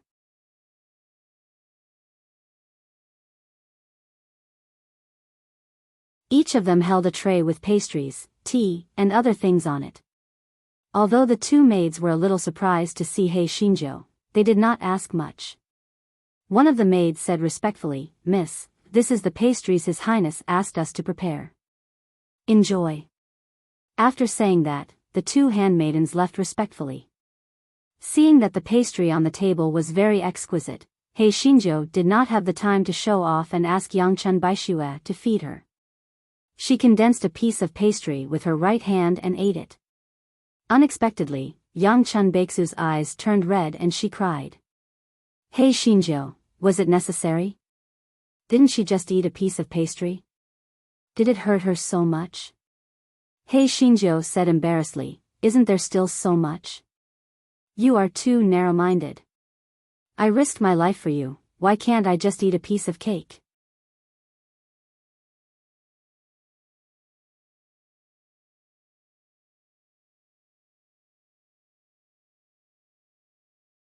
Chapter 45-56 Strolling in the garden. Yangchen Baixue shook her head with reddened eyes. "It's not that I can't bear to let you eat it, but it's this pastry." At this point, she was so choked up that she could not speak and started crying again. Hei Xinjiu rolled her eyes. Ever since she met this crybaby, the number of times she rolled her eyes was almost equal to the total number of times she had rolled her eyes before. This little meme was crying happily, but it also cried when it was unhappy. It seemed that it could not live without crying a few times every day. Hei Xinjiu did not care about her. She picked up another piece of cake and started to eat happily. It was the biggest meal in the world. It was not until Hei Xinjiu finished the whole plate of cake that Yangchun Baixu's emotions finally calmed down. This kind of cake was invented by my mother herself. Other than my mother, no one else knows how to make it. When I saved the second prince, I once secretly gave it to him to eat. I did not expect. At this point, Yangchun Baixue choked up again, unable to say a word.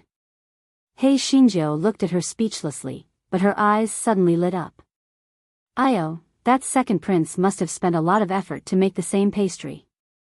Could it be that he had already harbored wild ambitions for little Meme? Hei Xinjiu could smell the thick scent of treachery and love. She felt that the plan she had mentioned earlier was very feasible. However, she still had to observe and see if that second prince was the right kind of person. However, the two maids, Ru Hua and Ji Hua, were respectful in every detail. Hei Xinjiu felt that the second prince had good taste in choosing servants. Miss Shui, you haven't left the courtyard. The weather outside is nice today. Why don't I accompany you to the garden for a walk? Ji Hua suggested. Yangchun Baixue was not in the mood for sightseeing, but Hei Xinjiu was. She was suffocating inside the house every day. Yangchun Baixue looked at Hei Xinjiu's pitiful eyes and could only nod in agreement. Ruhua stayed in the courtyard while Ji Hua accompanied Yangchun Baixue out of the courtyard. Although Lang Mofeng was not favored, he was a prince after all. The courtyard was beautifully decorated. After walking for a while, they arrived at the garden. All kinds of flowers and plants competed with each other. There were even many flowers that only existed in the eastern continent. Yangchun Baixu's mood could not help but improve when she saw those familiar flowers. As for Hei Xinjiu, she shamelessly chased after a butterfly and flew around the garden. The corner of Ji Hua's eyes twitched. This Miss Shui's puppet was comparable to His Highness' puppet. They were all so unique.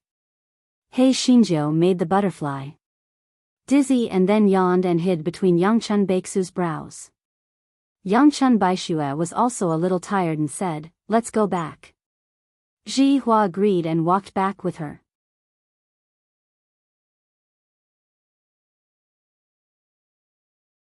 She didn't expect to see a few people walking towards them as soon as they left the garden. Ji Hua cursed in her heart.